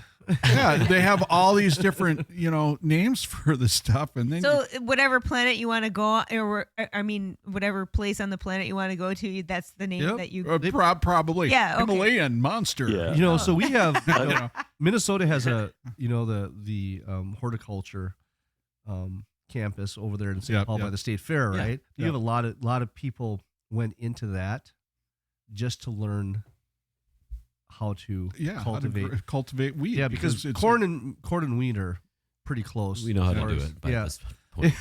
Yeah, they're like splicing all sorts of stuff together and. And the amount. I mean, and you knew it was going that way when they outlawed marijuana, and they outlawed it, and it's just like the cartels were making so much money, hundreds of billions of dollars a year. And it's like the government's like going, we're spending all this money to stop it, to fight it, and they're making all this money, bringing it in, hundreds of billions, and we're spending hundreds of billions. Wait a second. Wait, let them. The light bulb kind of went up. Sell like it now, and then tax it. Right now, if we make it legal, and then we put all the tax the shit out of it, we're going to make the billions, and they're shit out of luck. Right. So you could see that it was coming that way. So I thought that it was kind of ridiculous that it took so long for the government to go, we could wipe out half of the national debt just by selling weed. Well, decriminalizing it, just decriminalizing, because that just leads to a whole bunch of stuff, Yeah. And the most almost seems like the most harmless people are the ones that smoke weed. Pretty much, yeah. So it's the alcoholics or the drunks that are the dangers, not the ones that smoke weed. And and that's honestly what. So when cop, you're high or drunk, what's the difference when you're driving a motor vehicle? Well, it's different. It's different and it's not different. I mean, there's two different things that you have to look at. The weed smokers are going like 10 miles under the speed limit, and they're going. Then the guy speeds by, and then it's that guy must be doing coke. And then the ones that are going like this back and forth, they're drinking. Well, no, you could. Now it's funny. Like when weed, I told the story before, but when weed wasn't legal, I remember we were. My partner and I were driving, and all of a sudden we could smell this weed coming from somewhere. Super intense. And we looked in the car in front of us. You could see the cloud of smoke in the car, and they rolled down the windows, and you could see it coming up. And it reminded me, remember Fast Times at Ridgemont High? Coming out of the van. Yeah, where Spicoli spills out of the van and all. Hey, Mr. Hand. So, I mean, this is going on. And we're looking, we're like, are you kidding me? So we pull him over. We get up there, and the guy's like bloodshot eyes, and he's like, he goes, what can I do for you, officer? And we're like, That's a fucker. And looking at him, it's just like going, dude. He goes, we smoked earlier. I'm like, it's still coming out of your clothes. Dude, it's still coming out of your car. 30 seconds earlier. and the guy is sitting in the passenger seat, is sitting there, and his shirt's like sticking out like this. And I'm looking, and I look down by the floorboards, and like between his legs is this long red cylinder down to the floor, and then they had like a 4-foot bong built into the car. No, I mean they were handing this 4-foot bong along, and just like, oh my God. And at the bottom by his feet was this mason jar full of weed, like big buds and stuff. So we're like going, the guy goes and I'm looking, I'm like, what are you doing? And he's like, fine. And he pulls it out. It's big. I'm like, what is that? He goes, it's Big Red. You mean the chewing gum? No, I'm like looking at him like going, you named the bong. Wow. And yeah, it's Big Red the bong. And what happened was the passenger that was smoking the weed, I don't even know how that he could light it, because if you, I don't even know, it's 4 feet. So how do you like step on the gas pedal? Like you what? know, you have to, I mean, It's got to be a bong two-person water operation. everywhere. I just don't understand how. I had questions. I had questions. I want to learn here. I need to learn some stuff. So, then we find out that the passenger, his wife is in the hospital and she's in labor, but it's a prolonged labor and she's like not happy. So he's so stressed out that his buddy said, we're going to take a ride. You're going to smoke some weed and You can hang chill out out. with Big Red. So, yeah. Uncle Big Red. So they're driving Red will around solve your and they problem. literally they were smoking the weed in the parking lot. Oh, the geez. driver's like, yeah, we better get out of here before somebody calls the cops. And he pulls out right in front of the cops. and we pull him over. Yeah, and you know the stoners, they'll stop at green lights. Right? or when it turns green, they won't go. They're still waiting, or they wait for the stop sign to turn green. But it was, I mean, there was when it came down to it, there was 3 guys in the car, and they did come out of the parking lot of the hospital, and we gave him a gimme. And it was just like, all right, well, you don't get the bong back, and they're like, oh, you can't take Big Red. I've had Big Red for like I grew up with Big Red. Jesus. And we're like going, well, it's time to get a new Big Red because you can't have this. And I got to take your weed. He's like, oh, no, come on, please. They're begging. And I'm like, do you want to go to jail or do you want to go back to the hospital and watch the birth of your child? Because if you go to jail, we're going to tow the car. We're going to take all the stuff anyway. And they're like, yeah, here you go. Here it is. Yeah, plus the policeman's ball was coming up, so you guys needed all that.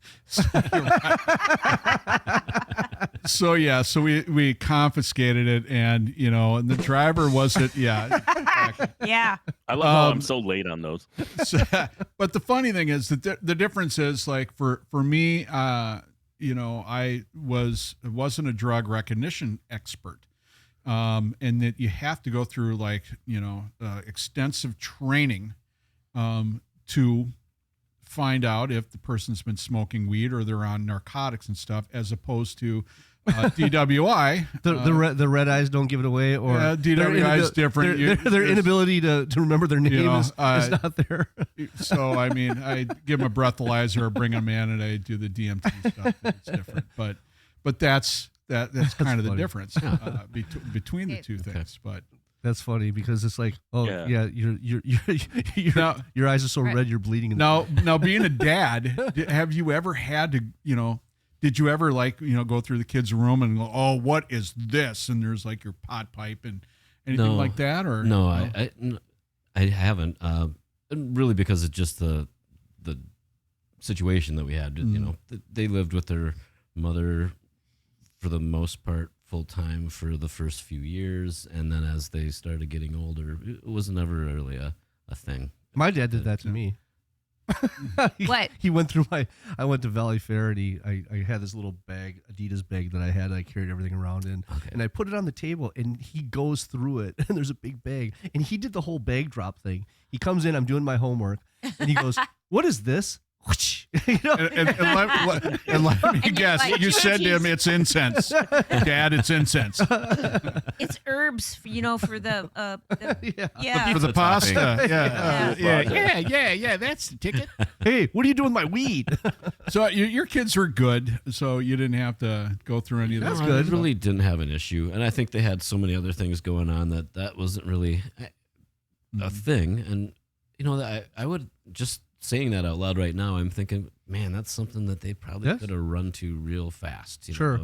Alcohol or anything like that? How old are they? What's your oldest one? 25. 25. Yeah, 25, 23. It seems like kids are not much of drinkers. And it doesn't seem that well, way. you have adult kids now. So, I mean, it's a different thing. But, I mean, when they're young, they were obviously going through different kind of peer pressure situations. Yeah. You have to remember they're seeing this.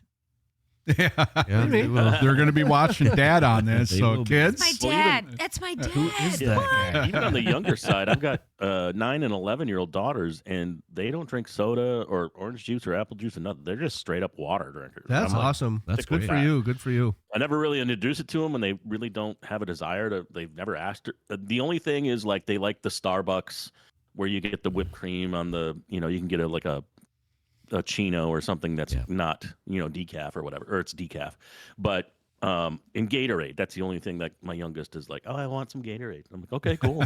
As a teacher, it's funny because I nibble on candy all the time, Jolly Ranchers and stuff like that, and I'll offer it to kids all the time, if they're doing good and stuff. You offer Jolly Ranchers to kids. Oh yeah.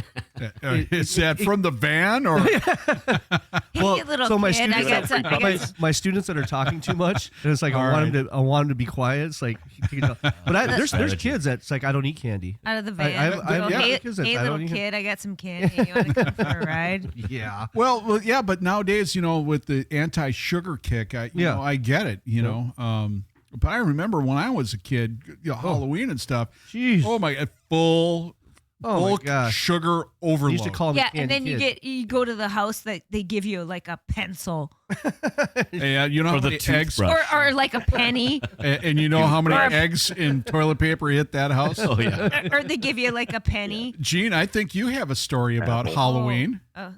Might.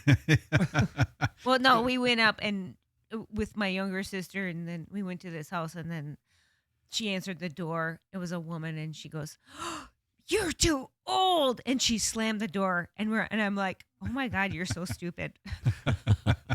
So we went back. How old were you? 18. It's 25. Well, when we moved in Fridley, I was 10. And so we went back to my house, and my mom was in the kitchen. So I had to like try to navigate myself into the refrigerator to get the eggs. And she was like, and I'm like trying to like, take the eggs out. And so then we went back, and her house didn't look very pretty the next day. Didn't she have like the door that they took the glass out? Oh so yeah, you could the half, what do you call them? Where that's like half.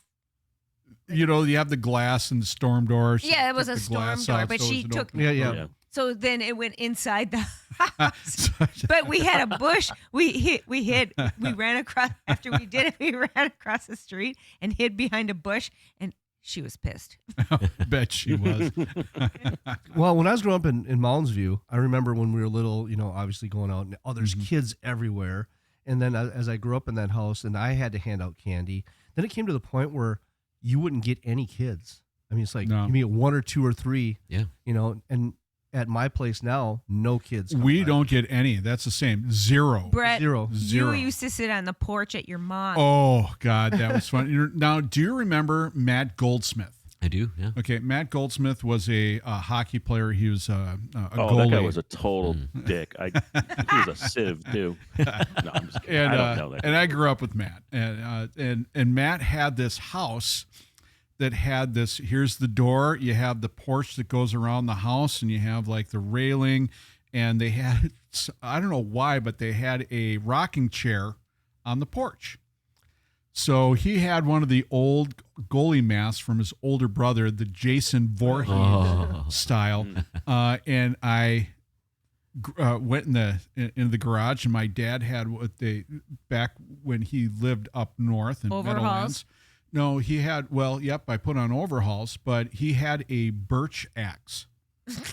They call it a birch axe. So you would hit a birch tree, and then you would kind of peel. So the axe was like this; it would come down, and then out in a smaller. But it was ginormous, and it was sharp. So you would be able to pull the tap it. birch, the bark off, for paper. So he had this old axe that he had as a kid. It's super old, but it's scary looking. They do that to make canoes. Yeah, exactly. So that's what they were doing. But long story short, we were going to mess with the kids.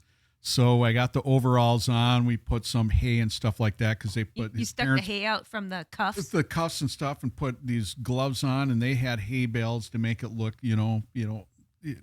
Halloween. Huh. And so we grabbed some of that stuff and put it in, put these overalls in. I put the mask on, and I sat on the rocking chair, and it had a sign around me that says "Take one." So in my hand there was candy. So they come up, ring the doorbell, and I'm sitting there, and the axe was kind of hidden.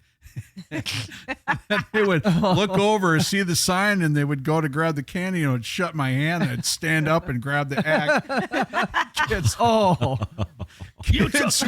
Oh my God, the kids would go running, they're dropping their bags, and we're like, oh my God, what do we do? And then parents are coming over like, oh crap, we just wanted to, have so many fun. viral moments. Oh my God. If we had. Like, and then I went, well, let's go get some candy, 'cause we were You just had to go in your front yard because they dropped all their dropped all the bags. candy. But so we went to a couple houses, and Matt, followed behind me, and I went to this door and rung the doorbell, and I got the axe, and I'm standing there, and the kid opens the door and looks at me and goes, and runs off, leaves the door open, and there's a whole bowl of candy there. And I'm kind of looking at Matt's like, and I grabbed the candy, I put it in my bag, I set it back down, and off I went. And that was it. But, it was, those kids were traumatized. I'm pretty sure that sure. if you see the podcast and that was you, Apologize. I'm really sorry. If you're seeking therapy. Yeah. Therapy. But Contact Stacy. So let's ask about your martial arts career here. Yeah. Oh Yeah. gosh. Yeah. We're not. I wouldn't say much of a career. Look at who I'm sitting with in here. I'm just a piece of sand. So you you are not. No, you do a little bit of collie? I started that. Okay. Finally, it was about 5 years ago. I kind of Where? unified martial arts. Okay. Corey Albert. Corey Albert. God, do I know Corey Albert? It's over in Maplewood. Yeah, usually I know pretty much everybody because they usually are offshoots of the collie group. Okay. Corey Albert. But That sounds familiar. well, So what brought me there was that his wife, who also trains, is had a great program for kids and Okay. behavioral kids. Okay. And initially, when we had some discoveries with my kid, that we thought it was mostly behavior. I mean, we were seeing that outburst of behavior. So Sure, we thought, sure. oh, this might be a great way to get that energy out and figure some stuff out. So that's what led us there. It was close to the school and in our neighborhood. And then I just thought, oh, this is some pretty neat stuff. Mm-hmm. And I've always seen this sticks and knives and all that stuff. And, the TV stuff is so cool. But then it took me a few years to actually go back and want to do it for myself. Mm-hmm. And at the time, I didn't have time to join a traditional training schedule Sure. with a dojo and groups and stuff. So I did some private training, and it was great. I learned some real cool movements. Oh, okay. That made sense to me Sure. because I'm not big, I'm not all that stuff. So I thought, and I grew up as a wrestler, so I'm used to being close, and so finally, toward the end of all my training and searching, I found, oh, this stuff is all about being close, So, and then of course, I thought, oh, okay, well, it's Filipino stuff, and this is when I'm just discovering my lineage too. Right. Like, Sure. oh man, this all makes sense, right? So. But it just things became more about just self-defense for Sure. me, Yeah. and as when I was in high school, I did taekwondo. That was and I wanted to Us shorter people have to figure you figure something out, right? right? Yeah, and I got picked on when I was a kid in junior high. and My all name that was stuff. Stacy, so Exactly. You had it worse than I did, I'm sure. yeah. And he's not a girl. No. And your mom has got it going on. But that's the one thing. Yeah, you're late on that. You're late. He's not going to beat the drummer to that. there it is. Fine. So I'm busy eating salami, so I'm a little off my Hey, game. hey, at the hey! moment. We don't do that on this channel, this podcast. There's so much energy in here. Sorry, I gotta refuel. hey Patrick, that's your OnlyFans account. Wrong account, wrong podcast. Eating dry salami off my feet. Mhm. I make $1 million a year, bro. So I mean, is this something that you did? Have you done this with your son as well? Then, Well, You we were saying that- tried to do that. It became an issue of just being able to focus and try to get through some of that stuff. And there was such an immediate shutdown when he couldn't Right. continue, right? So it was frustrating for him, and it ultimately just didn't work out. But My oldest boy and I brought him to some of my private training with Corey, and it was cool, because then I at least got to, use and train with somebody else that saw what was happening. Sure. My kid, right, he's going to retain a little bit more than I could at that. It's like, oh, well, that's how you did that movement. But, but yeah, it's just, great physical conditioning. He put us through a real great routine. And really, I mean, we were training for 30 minutes of really just cardio and strength stuff. And then I got, a little nugget of some type of movement or, sure, some sticks. And You did the splits? long Sticks. ago. Sticks. Did I say splits or could I do No, splits? did you?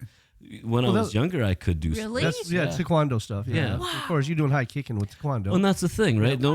I didn't know enough at the time. Like, oh, well, maybe a little guy shouldn't be doing kicks, like high kicks. But, I figured it Thai out. boxing is really good for that. Okay, yeah. Yeah.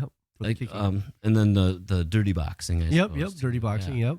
But, there weren't, well, for me, I guess I didn't research as much, or I couldn't go to the internet and go, here's some cool training. But, Sure.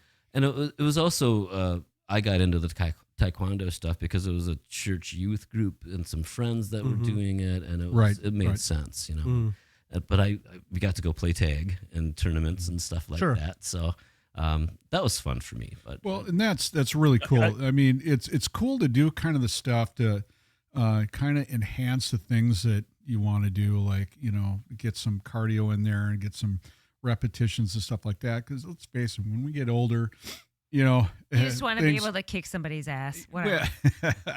You want to be able to stay in shape and do stuff like today. I taught Subak Do for 3 classes for dads because cool. our Subak Do, my instructor, Master Kelly, he's like, hey, we're going to do something. So they did for Mother's Day for the month of May. They did free classes for all the moms that have the kids to do that. And he wanted to do it for dads for the month of June. And he's like, I'd really like to have you teach the classes just to get these dads to know, police officer, all the dads are about your age and stuff like that. So, I taught 3 classes today, and it's great because, I'm not so involved. I'm not breaking bricks, breaking boards. I'm not, sparring. I'm not doing the stuff. What I'm doing is I'm giving my experience, teaching my experience to these dads, and they caught on. This is great. that's cool. And when your That's pretty kids are, 8, 10, 12 years old, they got their kids doing it. So we did it in a private studio while their kids were learning their stuff. And the dads were like digging it. They're like, this is great and it was awesome because these guys knew the language and stuff. In Subak Do, it's more of a classical style. Everything's in Korean or Chinese. So we don't go, low block. It's, haramaki. Okay. Sangdanmaki, being high block. When you're turning around, it's, duyo, toro. So everything's in a different language. But they know all of it because they've been watching their kids for years do this. Yeah. So teaching them, it was great because they all caught on and they all knew the language. And it was really, really cool. And That's a lot cool. of these dads. What did you say the master was again? Master Mike Kelly from. He's a Subak Do instructor. Does he know, or do you know of William Bader? I don't. Master Bader? Yeah, I fell into that one. You did. and then and then afterwards, you guys had cream I of was some waiting young to- guy. But it was. I was waiting on that joke forever. Yeah, forever. Yeah, but it was cool to see the parents that want to do this stuff with their kids. They're actually taking the time out to learn this stuff to kind of figure it out. Do I want to do this? And I told them, I'm like, this is a great opportunity for you to really connect with your kids in a different way. Especially your kids are a little bit younger. They're 8, 10, 12, 14 years old. I mean, they're learning stuff. This stuff as an adult. You've been walking you've been turning. You've been jumping and doing this for decades longer than them, so you can learn it a little bit quicker and be on track with them. And it was really a cool experience. Hey, I wanted to ask you guys quick about what do you guys think, because you're all old school MMA guys. You do the traditional stuff. What do you think of the newer stuff, like the slapping competitions where they just stand, and they go, Yeah, and then they that's just weird. bam, and then there's also the bare knuckle fighting in the octagon where Yeah. there's no gloves. It's just they're wearing trunks and they just Isn't like. there a Do you part guys of find that interesting, or is it just pure entertainment? It's not really a so traditional thing, but Well, let's do the most that we can So- to damage our body. How's Right. that? So what you were gonna say? So Brett, there's a spot in the side of your head above your ear where you can just get knocked out. Well, no, it's not up here. It's no. It's on the jawline here. So if you get Oh. hit hard here, it disrupts your ear. You get knocked out. Like- So the Like, you mandibular, drop like a ton of bricks. you would, yeah. Yeah. So Yeah. a lot of people that know, I mean, Stacy knows that, getting hit underneath the nose here will shock them to the point where they don't see a whole lot. Stacy also knows that if you hit them underneath the mandible here, that you'll disrupt the eardrum and they'll lose balance. They'll drop. Yeah. Wow. Not necessarily knocking them out, but their balance is gone. They'll just fall over. Fight's over. Stacy, stay away from my mandolin. But the thing is, Patrick, when you're talking about the slap stuff, that's the same. It's White. What's his first name? Dana White. Dana White. Yeah. He's investing in that. Yeah. Yeah. Well, he invested in that to get it started, from my understanding. Can you Google that? Oh, Slap fighting. No, it's the slap Dana White. tournaments where they do the Yeah, it's just and, they put the And you keep going until someone chalk falls on down. it and you slap each other until somebody falls over. It's Right. just like, holy crap, But that's the funny thing is, somebody had to think about the fights that were going on at the turn of the century here in the bars. It was a big deal back then that they would sit there and they would draw chalk lines. call it a power slap. Yeah, power slap. Okay. But they would draw chalk lines on the floor and you couldn't go over that chalk line. And they put a chalk line behind you. You couldn't go behind it. And you sat there and you literally punched each other in the face until somebody dropped. Mm-hmm. It's the same thing that they were doing that at the turn of the century. And that was how boxing came from, is that they were started moving around, but they couldn't move and they would just hit each other in the face until somebody dropped. So they call it it's combat. Actually, the genre is a combat sport reality, and it started in the United States. Of course it did. Did it say who started it, or? It looks like it was a media group started. Let's see. So yeah, media group. It probably like The Vince. network was TBS. Okay, that's probably like yeah. Vince McMahon or Let me somebody like let me give you a that. little. Let me It give you a little. was executive. Power Slap's owner was Dana White. Yeah, so it is Yeah. Dana White. Yeah. Let me give you a little Filipino history. Okay, here, please. So they have the gauge earrings with the big holes in their ears. So they had big holes in their feet. So some of these clans in the Philippines. Okay. And they would put a knife in there and they'd fight in a ring. They'd draw a circle around, and each person would put a knife in between their toes, Okay. the hole. Yeah. And they knife fight. So they Wow. knife fight with their feet. With the foot, that was the anchor. That anchored you to the ground. Oh, So their foot would be out, right? Yep. The blade would And you had- stick Yep, up. their feet would be together, and then they would knife fight from there. So their foot couldn't move, oh God.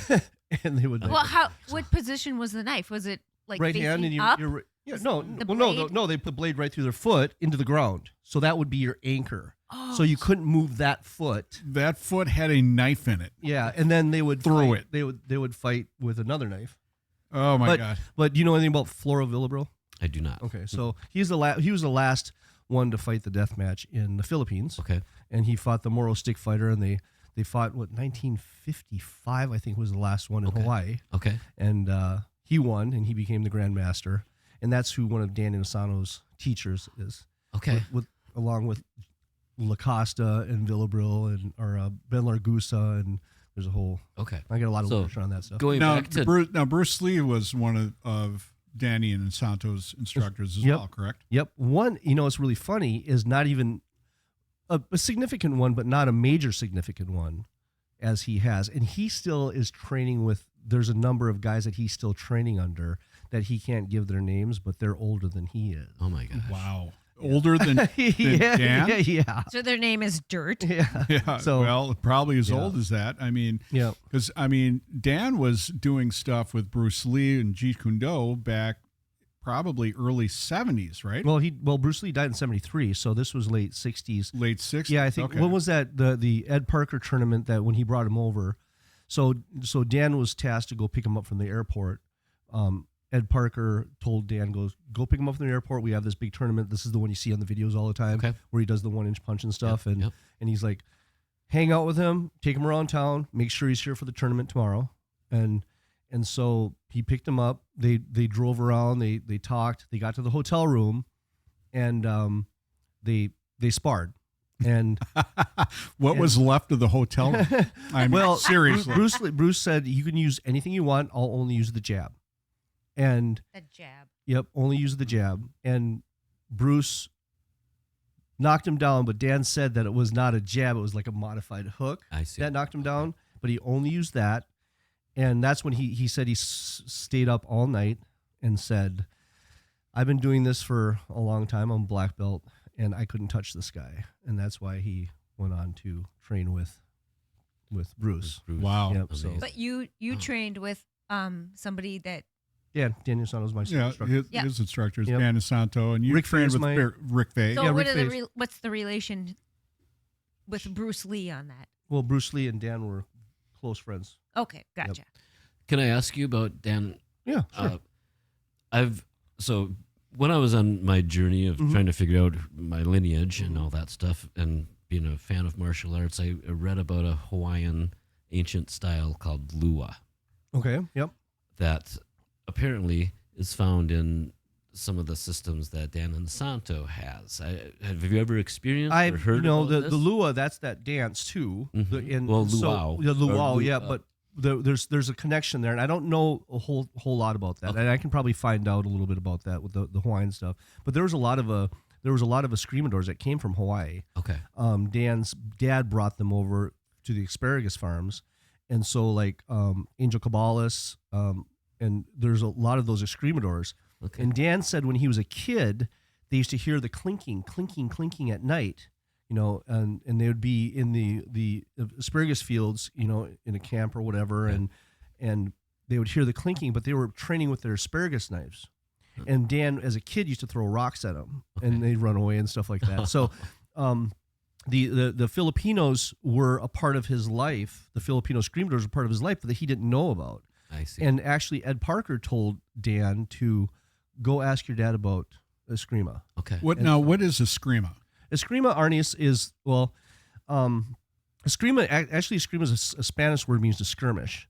Kali is, you have, I think there's, in Eskrima, there's 13 systems, and call, or the Arnis is there's 8 or something like that. I can't remember exactly. Yep. I have to look that up. But the different parts of the Philippines, you have northern and southern Philippines, and some were under Spanish rule, the Christianity. So the Battle of Mactan with Lapu-Lapu killed Magellan. When the Spanish came in, but there was also the Muslims, the Moros and stuff. So Right. that's there's a lot of history there. I've tried to read about it and stuff. It's very, very complex because there's a lot of different families, a lot of different, the Abinico families and the figure 8 families. A lot of different families did all of these different systems, and depending on where they were, on the islands and what their families figured out, and then what we got was what Dan had was all different types of Eskrima or Kali. Kali is an acronym for Kamutli Hook, Okay. which means body motion. Okay. So, and again, the terminology, I'm an American guy, and I probably mess all this up, and sorry to all you Filipino screamadors that know I'm probably butchering this history and stuff. I should know I a can lot tell more. you what lua is. Go ahead. Yeah. Well, let's it's hear it. an ancient Hawaiian martial art emphasizing bone breaking, joint locks, and weapons techniques. So that's pretty much Yeah, Collie. Yeah. Yeah. So Yeah, and yeah. there's a lot of obviously Just for wanted to give you migration the and stuff like that. definition. Yeah. Yep. So it's hard to tell where stuff came from Okay. and who. We know the lineage that Dan gave us, the La Casa system. But you have Ben Largusa, we have Floro Villabril. There's just so many different systems that we do. We do Balintawak, and there's so many fabulous systems out there. And there's other ones, that are there that never even heard of. And you see a lot of people that are stick practitioners that, but they all have the same thing in common, is that they all are angle based. Okay. You learn the angle, and that's what you attack. So no matter what angle comes at you, no matter what system it is, it's going to come at you at an angle. So if you defend the angle, then Okay. Yeah. Well, and if you're a father like Patrick, you know the angle because the doorway with the shoe that you throw at your kid. Yep. No, he has 2 daughters. Think about it. Yeah, They're so angels. They're angels. so Patrick is doing shubakdo. No. Shoot back door. Shoebako. Yeah. No, Patrick, you're a good dad. I But know. that the nice thing about Jeet Kune Do or the philosophy of Jeet Kune Do and what Bruce Lee with Jun Fan, because I'm certified in Jun Fan and Kali, is that you can blend whatever you want. And the main important thing is that everybody's system looks different depending on their personality and their physical ability. You have big guys, you have short guys, you have skinny guys, you have different body types. So everybody's martial arts should look different. Okay, And that makes sense, and yeah. what they're good at. But you should have a knowledge in all the ranges. You should have a little bit of knowledge in long range weaponry, a middle range and short range weaponry, and then long range, empty hand kicking to punching. You should have a trapping range. You should have some grappling. And so that's what it is. We pull from those systems that are the best. Okay. Do a little bit of jiu-jitsu when we're on the ground. We'll do some Valley Tudo when we're on the ground. We'll do some, different things that it's like, oh, I like this. And what I found when I was going through it, I'll go through a few months and it's like, oh, I really like this. I'll really do Wing Chun, and then I'll be, oh, let's do some Muay Thai, let's do some jiu-jitsu. So you're allowed to kind of flow and change and kind of do what you like. When did you first start training and studying martial I started in I was in, I did the backyard taekwondo when I was young. Yeah. Then I went in the military and I got out and I'm like, I was supposed to go to the first Gulf War. So I was like, I need to start training something that's not a uniform-based form thing. What did the Navy SEALs do? Mm-hmm. And they did Kali. So the Navy SEAL Team 6, Paul Vunak, trained them guys back then. And Okay. I heard of that. Then I found out my friend, my good friend, trained it. And it's like, yeah, there's a school in Minneapolis. Let's go. So 1988 is when I started. Got it. And Dan's used to come here twice a year. It's the only place in the world of all the places that he come to Minnesota twice a year. So I pretty much went to every seminar that he's Wow. ever here. That's amazing. So what's the Minnesota connection with him? So I Rick, mean, it's- Rick used to follow Dan around and used to be his fall guy. Okay. And Rick is very he was one of 6 full instructors back when I started. One of 6 full instructors under Dan. That's starting. So he's Yeah. very, very high level. I thought it was Don. His no, for Dan. Certificate. Oh, Isn't Don would be a black belt, but Yeah. that's Oh. different It's a because different Kali system. doesn't have We don't have belts. belts. They don't have okay. belts. Okay. They just have a sense of learning Okay, where sorry. they go. different levels of guru. Right. It's funny, how it all goes, but we never were, we don't show that stuff. So, but going through Rick, I started with Rick. I think started in like 83, 82, 83, 84, somewhere around there. In his basement. Then he went up to his first school was on Washington Avenue Okay. above Sawat D. Oh, yeah. Yep. And that's where I started with him, a little tiny school. Yeah. And now it's down on Now, 46 Chicago. wasn't Dan in a movie with Steven Seagal. Steven Seagal? He's yeah. been in a couple of movies. Yeah. Yeah, So, he's been in Bruce Lee's last movie, mhm. which was he was the Enter the Dragon. I got the poster right on. He's- So when he's got the red when bandana. people take a look at the full bar image, Yeah, you'll see right back here. You'll see Bruce Lee at Enter the Dragon. yeah. But And so I remember with the movie there was, and they called them sticks. Yep. That was his nickname in Yep. the movie. And he did this, Yep. the sticks, and my God, it was. I think it was amazing. I think it was actually. I'm not sure. I can't remember the movie, but I thought he pulled the pool cue apart. Didn't he?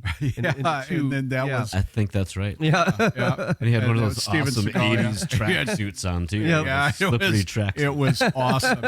I mean, He used the pool cue, and then he had not one weapon. Now it's two. because Yeah. he Right. unscrewed Well, him yeah, and he yeah. had him like the But the college lineage group. of the Collie group it's kind of great because I mean so many people. Jeff Amato was a big one that started doing stunt work in Hollywood, Okay. and he did a lot of that. And the guy I trained with, two guys I trained with, Atticus Todd and David Leach.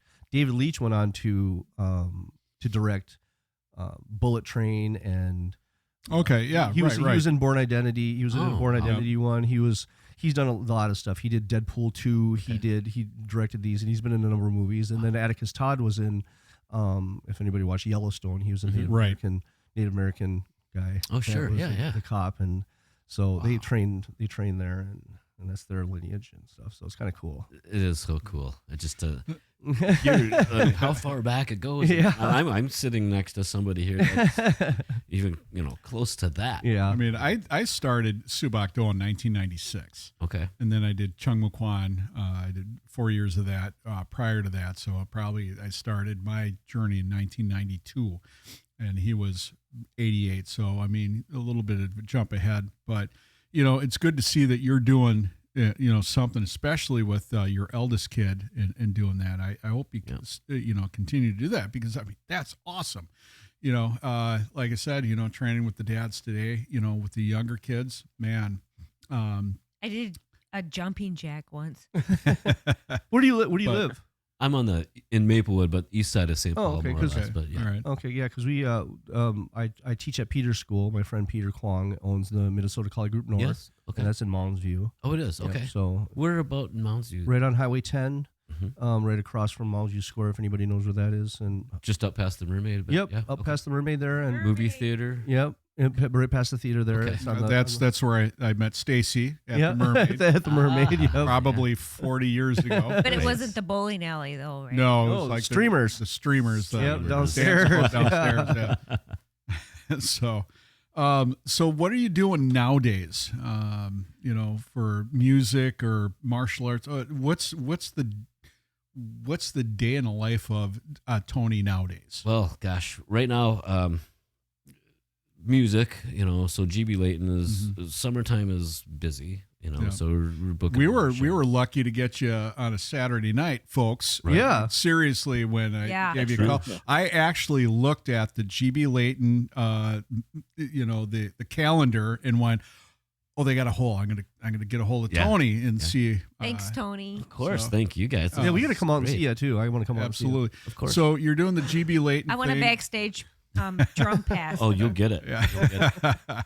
So you're doing the GB Leighton thing now. So summer's really busy. What do you guys? Where are you playing at now? Well, right now we really have moved, and Brian's moved out of the bar scene for the most Right. part, and so that's why summer gets so busy. It's festivals and Right. outdoor stuff and fairs and all those types of things. So that's kind of what we're gearing up for now. Doing quite a bit of travel. Brian has done a ad campaign for Mhm. Lake County up north. Yeah, I you actually seen some? saw that. I was wondering what's going on with that. Is that more to promote the shows, or is that just That's to something promote Lake County. Okay, So perfect. they just wanted to use him as the spokesperson, and I think he did the jingle. There. things like Where's that. Lake County? North Shore? North Shore and up Iron Range. stuff. Okay, gotcha. Yeah. So we've been doing quite a few shows in Duluth area, Virginia. So a lot of Right. stuff up north in the range, because of that. Well, it's probably kind of fitting too, because the music that you're doing probably, Resonates there a little bit. resonates. Oh yeah, more. with Bob So- Dylan, of course. Yeah. Yeah, sure. And there's so much cool music up that way too. Mhm. I don't know if you're familiar, Trampled by Turtles. Oh yeah. Oh, sure. Just, I do have a story Okay. about Trampled by all Turtles, right. and I hope no one gets angry with me about this. When I worked at O'Donovan's Irish Pub downtown Minneapolis, those guys would come in. Actually, they at the red carpet they would play a lot up there, and they're just so people know, they're a Norwegian death metal band, right? No, Right. they're not. They're country, right? They're folk artists. No, right? they're folk, but Polka. So there was another band that was just like them that was playing. They were playing at I think at one location. I think it was First Avenue, and another band was playing with down at the State Theater. And the band that was playing at the State Theater was another, like a California band, just like them. So they would come in and they were playing over there, and we were they were kind of getting together and partying. And the other band was like, "Hey, do you want to come to our show and stuff like that?" Yeah, we're Trampled by Turtles kind of went on their own and stuff like that. But I think they were talking about maybe playing together or something like that. 'Cause, they're a Minnesota band, Trampled by Turtles, they are, right? yeah. The other band was not. I think they were a California band. And can't remember the name of the other band, but they're kind of national. But those guys stayed and drank so much that they had 2 dates at the State. So it wasn't Trampled by Turtles, but they were, I think they were around at the time. Avett Brothers, maybe? Was It wasn't. Like that? I'll find the when we have a little bit of a break. I'll find the name. But we got them. They got so drunk. I didn't say we get them. They got so drunk that the next day they had to cancel the show at the State Theater. Oh, geez. Oops. At the State. Wow. Were they hungover? They were so hungover that they had to. No, they were probably cancel. still drunk. And I remember that because I think they were talking about. I think that was the story. They were talking about Trampled by Turtles, or talking about doing a tour with them, and they Trampled by Turtles. They were playing nearby, and I remember that. And then we got them way too drunk. They canceled the show. I'm like, Oops. oh, Hey, it's all rock and roll. yikes! So let me. I'm going to take a look, and I'm going to find the name of that band. They were really cool guys. And Was it the Mowgli's or Mumford and Sons? No, it's another band. You'll recognize the Mumford's band not name. from California, but okay. But they were kind of a that West Coast kind of deal. So I'll let Stacy take over. I'll find the name of the band, and you guys will like, oh my god, did you really How did do we that? forget that? Yeah. So how many times you playing pretty much every weekend then, or? Excuse me. It's getting to be that way. Good. Yeah, and there's off nights too. So we'll go, down to Iowa on a Thursday night to do something. Oh, cool. But summertimes, that's why it's cool, because it's Arnold's Park in Okoboji. It's a little resort town in the Midwest, and that's it's cool. super cool. And there's a built-in crowd. And Sure. but Brian has a great following in the Midwest. Sure. So it's all cool. And there's other stuff too. Getting back to the other things that I do. I mean, Brian and GB Leighton is the full-time gig for the most part. But I just spent this last week with some other bands, and doing some fill-in stuff, and some old friends that I've done gigs with before too. So it's kind of fun.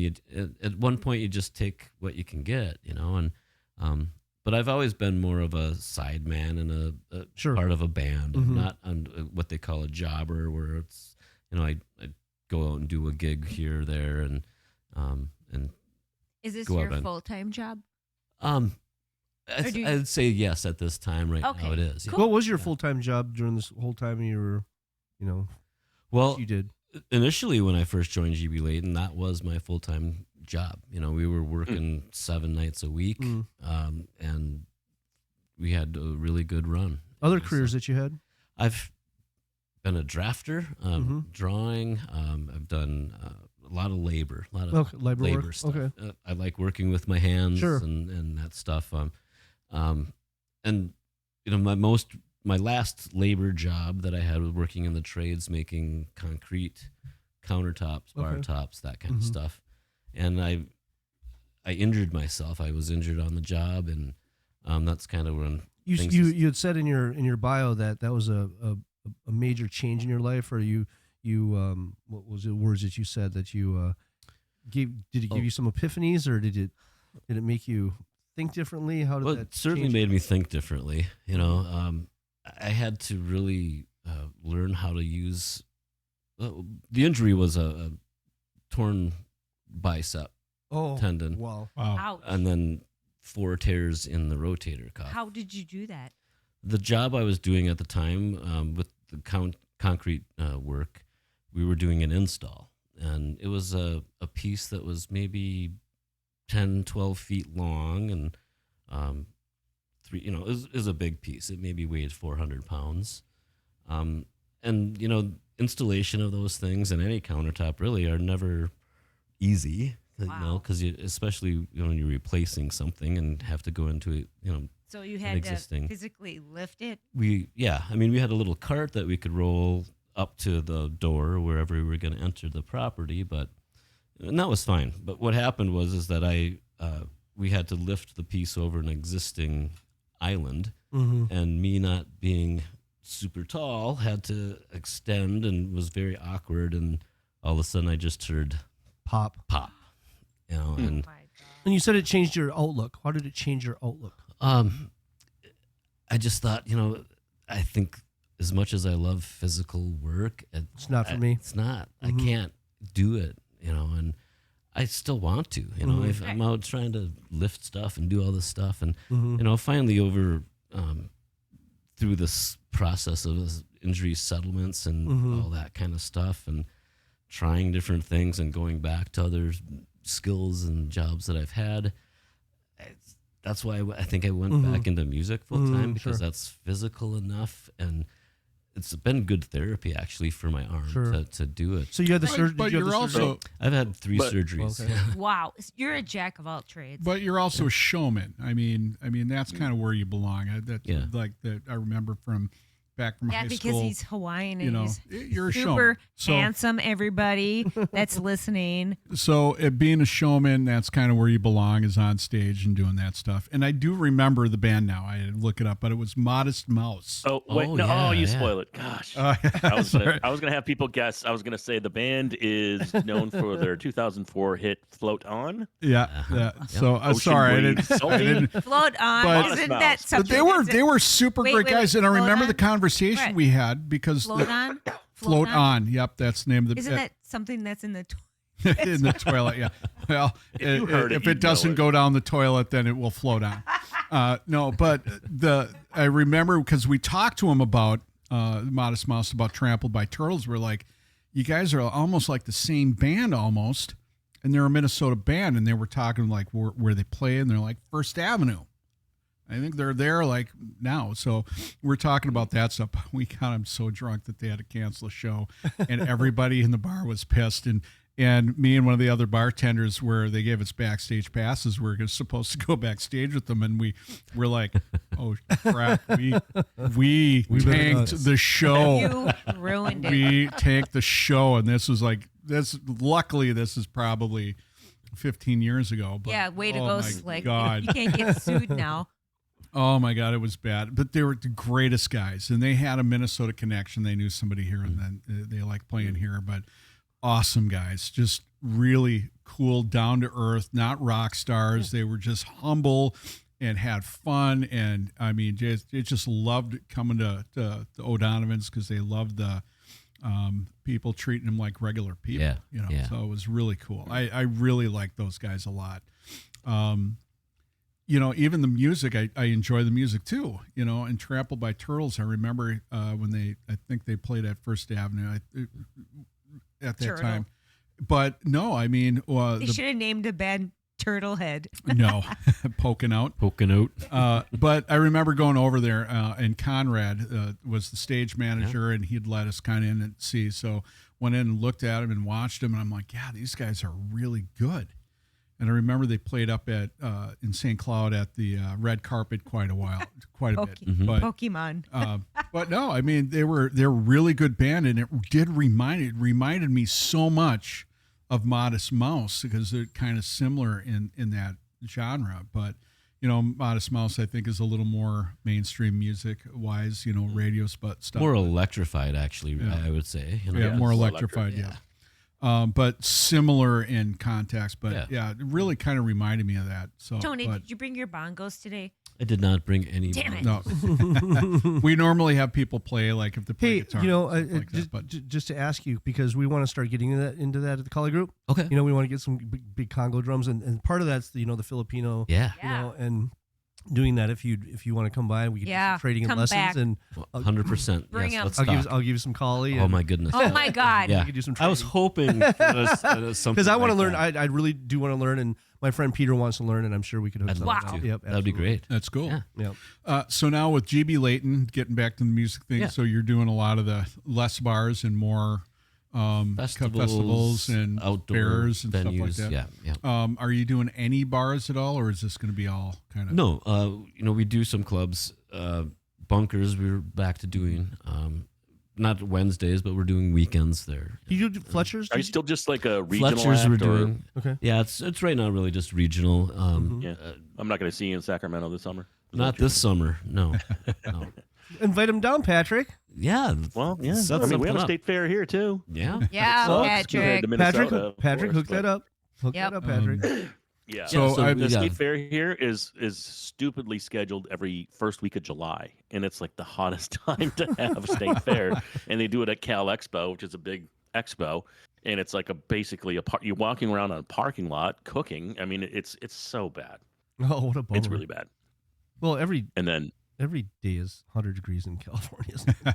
well, I know, but who puts a festival on a blacktop in July? Like, it's just dumb. Well, It's if just- they made it Teflon, then everybody could bring their eggs, and then they could just have breakfast together. Yeah, there you go. Yeah, there you go. Yeah. Well, so when's the next time you're playing? Let's do Well, some dates if you got Do you some have dates. any dates by chance? Yes. Let me take a look at here. I do want to mention too. I just I don't get to do this too often to name drop and mention other things. But this last week I've played with some great people. Well, let's hear it. Yeah, Becky Capel is someone who I've known for a while through connection with another bandmate. But she's a great singer-songwriter and kind of the vein of country. Where does she play at? So this last week we played at the Uptown VFW. Okay. We were kind of a middle band. That's like kind of a cool place. It's a super neat club. Who would have thought? Yeah, yep. And then last night we were at Palmer's Bar on the West. Oh, Palmer's, yeah. Yeah, and it was unfortunate because it was supposed to be a little outdoor festival, multi-band type of thing, and then the weather didn't turn out, so they shoved everybody inside, and some acts had to be cut, and stuff like that. But that's fun, and that's for me. That's kind of where the drum set playing. I like that style of music because I'm just like I said before, just kind of geared more towards that than the heavier stuff and fast stuff. So, but yeah, her and Paul Burgeon, who I was with in the Hillbilly Voodoo Dolls, the band yeah. that I way remember did him. the touring and Yeah. all that stuff. I do a lot of stuff with him too, and that's so much fun because we just he's got some great songs. The Hillbilly Voodoo Dolls actually were Great band name. they were a great band. You guys were awesome. I That was a remember fun band. Great seeing band you name. guys- I said, I think I'll take it. No, but it was a good band too, as well. I'm kidding. But I I know. remember They that. were, So, yes. so what a kind of a evolution that you've done in music, and being It's been a good involved. ride. I have been so Really lucky, cool. and I've had nothing to Scoff at. brag. Well, I've been lucky. Yeah. I think Yeah. I talk to a lot of folks that want to do music and play music and do all that stuff, and I scratched a little bit Yeah. of that stuff. I got to go overseas and. You know what? I know a new hobby for you that would be a great hobby. I think you should get into is they have a taiko drumming, the Japanese drumming, Yeah. and because they have that at the Japanese festival, the Obon Festival, Okay. and Yeah. they bring those guys out. Oh, That- he I so want to get into that. I've thought about that myself because I've got a session upcoming, and I've thought, this would be a great timpani part. I'm like, I don't have any Where's timpani. So where let's is that? Get some. Yeah, the taiko drums. Yeah. but Where it's is so that, Stacy? physical. Well, there's a the it Japanese Theater festival, Moon? the Obon Festival is every May. at least towards the end of this. No, wait. I think it's the end of summer. October, September. I'm losing it right now. But they do have a Japanese group that does the dances and so forth. So I think that's a part of it. So Okay. Awesome. Yeah, I know would- there's a local group Yeah. that You does would it. kill it. You would kill it. I want to do that because, like Mm-hmm. I feel like that type of drumming also yeah, is Yeah. very physical, like a martial the art. workout. Yeah, Right, exactly. Right, and Get a the workout movement. doing it, yeah. Totally. Yeah, So Hey, tell Tony, it. what did Yeah. you think of the orange, the Jameson orange? You that had was one, right? beautiful. Oh, I didn't Is it as advertised? Because I might have as to go buy. advertised. Yeah, do it. I can't drink with the boys. You know, I'm always out here doing He's my own always thing. showing us, but You guys get the it's good cool. shit. I got Yeah. a freaking Pilsner over here. well, the Jameson orange costs the same amount basically as your Jim Beam. So Well, not in Don't get it. California. I I love. well, maybe not in California. No, it's a little more expensive here. It is like $27 a bottle or $7.50, but it's not. Cheapskate. Yeah, but Yeah. so with JB Leighton, Yeah, some dates coming up here. And here's the fun thing about the Leighton shows that I'm doing now, where so Brian came back. He took a little break, and Mhm. 2024 started gigging again. And Right. and the thing that brought me back in was like, okay, I want you to come back and fill the role that you used to do as the hand percussionist. But the main drummer in the band is an outdoorsman. He likes to take some time off and fish and hunt and all that kind of stuff. He's like, Yeah. so instead of me hiring another sub like we would, a drummer, like, you just move over and you can play the drum set for the band. I'm like, yes. Yeah. So that was really what hooked me back in because I love playing the drum set. I like hand percussion stuff. It's fun. Yeah. Great. Get Sheila E in there to do the hand stuff. Totally. Yeah. Yeah. I mean, I'll move over for her. any day. Probably got Hey, time now. I don't think she does. So, Or a porn star. I don't know. oh my. But yeah, so that's the cool thing now is that that's my little Mm-hmm. the banana in front of the cart, right? Yeah, that's Whatever. awesome. But so it's been cool, and that's who's I'm doing the session with. Brian's got a new record and All right. a bunch of new songs he's working on. It's so cool and it's a lot of fun. yeah, Steve Philbrick was on. Yeah, It was the last Last week, week. yep. Last week. Was talking about working with you guys. Yep. Doing Cool. some stuff. So, it's awesome. I love having the musicians that work together because they have great stories about each other in some of the stuff that they do, and it's awesome. So Yeah, really and that's the happy to thing have of you on. our community is so cool, and what makes it easy to work here and find work is that there's so much going on. Not as much as there used to be, but if you are dig in and you want to figure out something and how to make a career or play music in this city, you can do it. Well, and then but getting on attaching with GB Leighton is always he's been around forever. And He's legendary in this town, Staple, I guess, yep. for that. for sure. Now, I played hockey with his brother. Well, no, yeah, finish that because So, I did. We played hockey in Mounds View with his brother. It's a great family. Yeah. And I Hockey was comes up every week on this show. I didn't I realize know, right? you had a It. hockey team. Like, what the I hell's know. going on? well, Brett, earlier we talked about how did we, begin our. I think it was acquaintance? hockey, wasn't it? It Well, was that the- we played A midgets. A midgets, Now that I'm yeah, thinking that's back, it was right. A That's midgets. right. I was thinking about that. I'm like going, it wasn't just. Wasn't just just church. It had to be something else. And Yeah. I think it was A and B and A midgets. I think we both played on. Likely, yeah. So yeah, hockey is. I could beat a bunch of midgets on the ice. But Philbrick played hockey. Brian's brother we played little hockey people with now. with you. It's kind of ingrained here. That's one of those things, and Patrick knows that because Patrick even played hockey. I did. Patrick. Mm-hmm. for St. Louis Park. Yep. Oh, So yeah. We didn't do anything either. Anything that's coming up that's going to be in Yeah. town here, or let's see here. We've got. Have to make that bigger. Playing Ryan's. You got you hate Urban that? Wildlife. Yeah. When you play that Fletcher's again? Fletcher's, June 26th. We're out there. Okay. so that's just Lord, that- the Lord Just a Fletchers? couple. Lord Lord Fletcher, that's Fletcher. Yep. So a guy I went to high school with manages that place. So if you see Chad Nelson, Chad Nelson. Okay. Chad Nelson. Just say, hey, Patrick still Patrick thinks you're a says We might come what out, yeah. gives. And then let's see. Next week we're in Stillwater, River Siren Brewing. Okay. Okay. Yep. I've heard of that. They have a little sunshine festival, they call it. The following night, Saturday, up in Aitken Fairgrounds, kind of a thing. Oakdale in Oakdale Summerfest, June 28th. That's a Saturday. Wow, you Okay. guys are booked. That's why I want to start the podcast a little bit earlier, so if we get out at like 8 o'clock or whatever, That's start- up to Patrick. I can start going and He's in California, Yeah. so he's at. Hey, let's start at 6. So Patrick, I'm still at work. I mean, come on. it's Saturday. Yeah.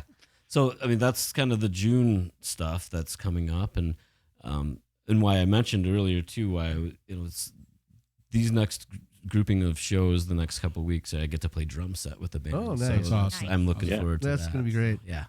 So So go on to the website is gblayton.com. gblayton.com Yep. and We'll have to. I'll have to talk to Brian and try to get him on the show as well. Yeah, I mentioned Great that to- I'm doing this, and Uh, he's, oh yeah, remember he was the one I think that actually didn't you and Todd play his brother Todd Yeah. play hockey with Brett? I'm like, Yeah. yeah, I think so. So Yeah. yeah, we'll get him Yeah, on. here. last time I saw him was quite a few years ago. Was at a Cub Foods, and yeah, he was looking good. So, and we talked for a little bit, but I haven't talked to him well. I'll probably hit him up and Sure, yeah. see if he'll come on the show at some point. But I was really happy that you're the first one I thought of because you have such a great story. well, I appreciate that. Initially when you asked me when you were first starting this, I'm like, oh, what the heck am I going to talk about? But There's a lot to talk about. Well, Yeah. I think looking back and thinking about this and going through it, Great stories. I feel like it. Yeah. There was some stuff. Very and- interesting.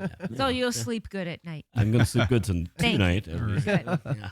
So for everybody looking, gblayton.com, you'll see Tony on the drums.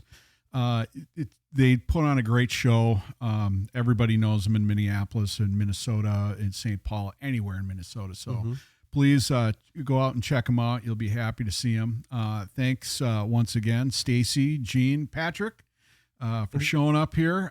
Tony, thank you for gracing our presence with your aura. Oh my Yeah. goodness. And Yeah. if you like this episode, please like and subscribe and do all that stuff, fun stuff, right? Yeah, Absolutely.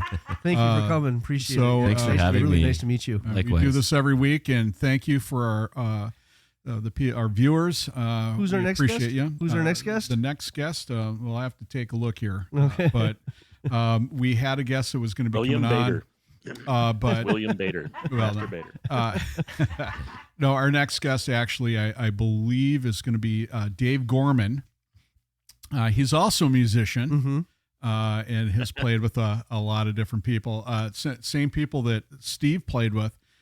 We talked about the last episode. He'll be on. And he'll probably have come from Moundsview and has I was has just a lot of gonna Has say, hair. Yeah. Did he go to Hockey. Moundsview? Right. Yeah. Did he go But to Moundsview? no, he did not. Yeah, branch out a little, buddy. No, he did not go to Moundsview. But he's on the Branch. later in the month here. We had someone booked in, Michael Jewell, who's got some family stuff going on, so he has to reschedule. So we may have a to be announced guest next Saturday. So we'll let you know and go from there. But right now, the next guest will be Dave Gorman if we don't fill that spot, and I'm sure we will by that time. So, all right, everyone, and thanks for being here. Thank you. All right. Thanks, everyone. All right. Have a good night, and we will Bye. see you next Peace. week. Next week. Good night.